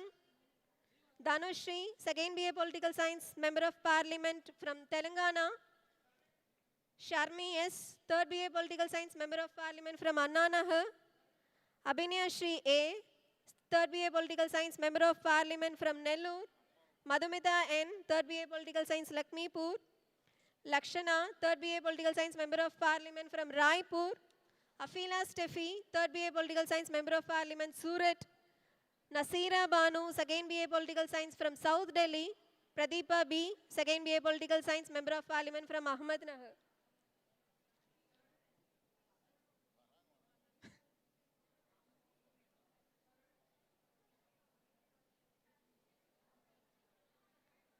Sumita A, First BA Political Science, Member of Parliament from Gwalior. Akshaya K, First BA Political Science, Member of Parliament from Jalna. Balamukhi, First BA Political Science, Member of Parliament from Virudhunagar.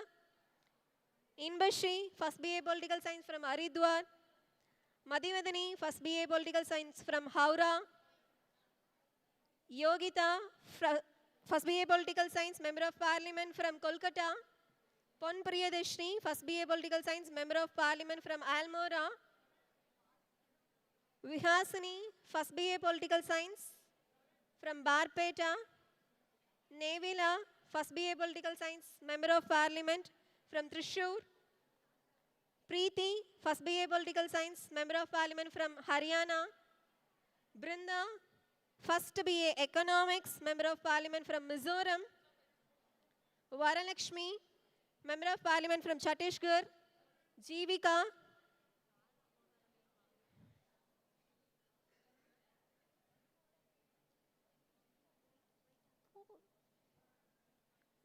from Gujarat. Selvakumari, Second BA Political Science, Minister of Tourism. Abhinaya S, Member of Parliament from Dhule. Renuka Devi, Member of Defense from Tripura.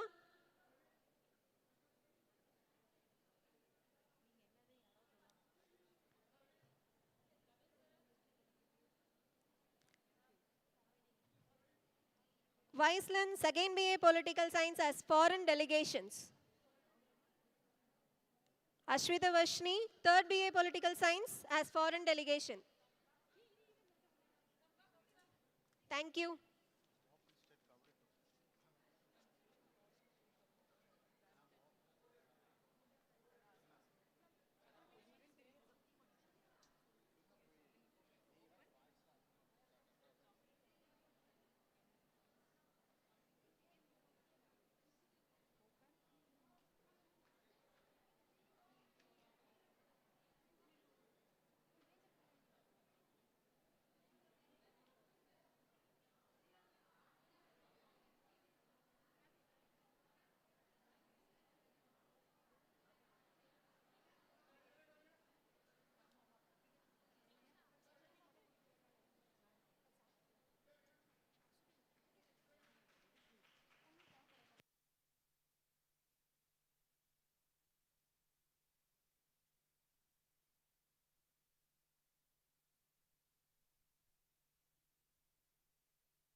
Ashwita Vashni, 3rd BA Political Science.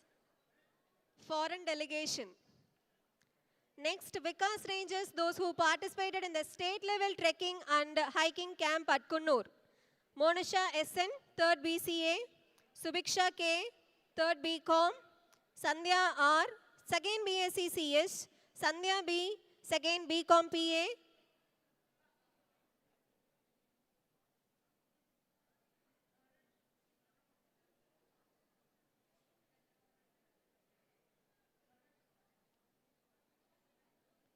Dr. P. Nitya, Rangers leader. Thank you.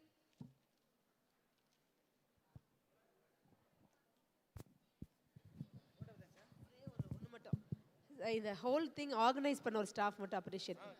Soumya, come. பிரபு, வாங்க.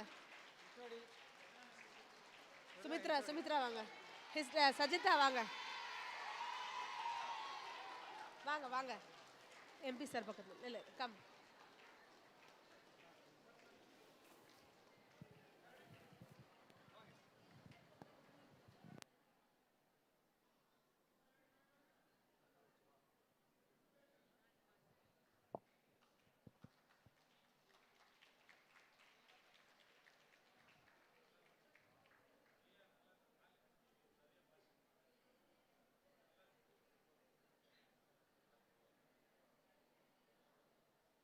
Thank you, dignitaries. Now I invite M. Gopika from 3rd BA Political Science to propose the vote of thanks.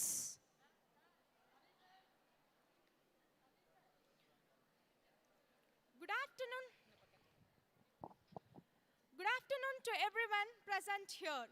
It is with immense gratitude and honor that I stand before you to deliver the vote of thanks for this remarkable session of the Youth Parliament organized by the Department of Political Science, History and Economics at Vivekanandha College of Arts and Sciences for Women, Autonomous. First and foremost, we extend our heartfelt appreciation to our chief guest, Hon'ble KRN RAJESHKUMAR sir, for gracing this event with his presence and sharing his valuable insights. His words have enlightened and inspired us to engage more deeply in governance and policy making. We thank you wholeheartedly, sir. And we also thank Mr. Rana Anand sir, Mr. Karthikeyan sir, and Mr. Selvaraj sir to join with us on this remarkable session. A special note of gratitude to our Honorable Chairman, Dr. M. Karunanithl sir, for his visionary leadership and unwavering support, which have been instrumental in making this event a successful one. We also sincerely thank Dr. S. Kuppusamy sir, Executive Director, Dr. R. Balagurunathan sir, Research Director, Dr. N. Rajendran sir, Executive Officer, Dr. P. Baby Shakila ma'am, Principal of Vivekanandha College of Arts and Sciences for Women, Autonomous, Dr. J. Deenadayalan sir, Dean of Vivekanandha College of Arts and Sciences for Women, Autonomous, Dr. M. Prasad sir, Director of IQAC, Dr. K. Prabhu sir, Head of the Department of Political Science and History, and all the principal of various colleges of Vivekananda Educational Institution for their continuous encouragement and valuable guidance. We are truly grateful for their unwavering support, which continues to inspire and motivate us to strive for excellence. A special thanks to all the head of the various departments, faculty members for their constant guidance and encouragement in deepening our understanding of governance and policy making. And we extend our sincere gratitude to the media and press, non-teaching staffs, volunteers, all the technicians and the team of conductors for their meticulous planning and dedicated effort, which played a vital role in the success of this event. We thank our fellow participants who were the essence of this youth parliament. Your enthusiasm, research, and articulate discussion on the interstate river water dispute bill showcased the power of young minds in shaping policies for the future. This event is not just a role play. It is a valuable step towards learning how the government works, how policies are discussed, and how democracy functions. Let's take this experience as an inspiration to work together for a better future. Once again, we extend our sincere gratitude to each and every one of you for making this event a grand success. Let us continue to learn, engage, and make a difference. Thank you. Thank you, Gopika. Now I request all to raise for national anthem.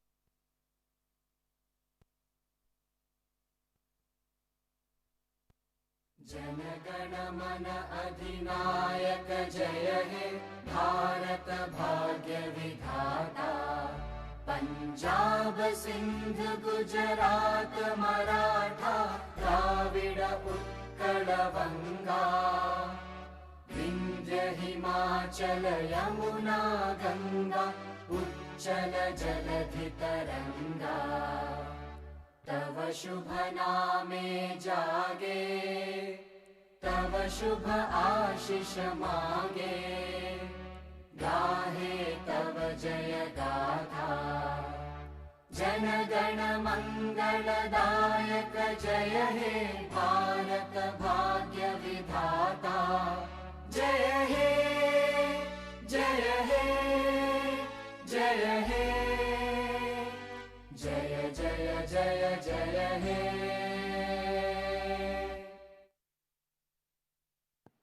Now it's time for a group photo session. I request all the participants of the Youth Parliament 2025 to assemble on the stage.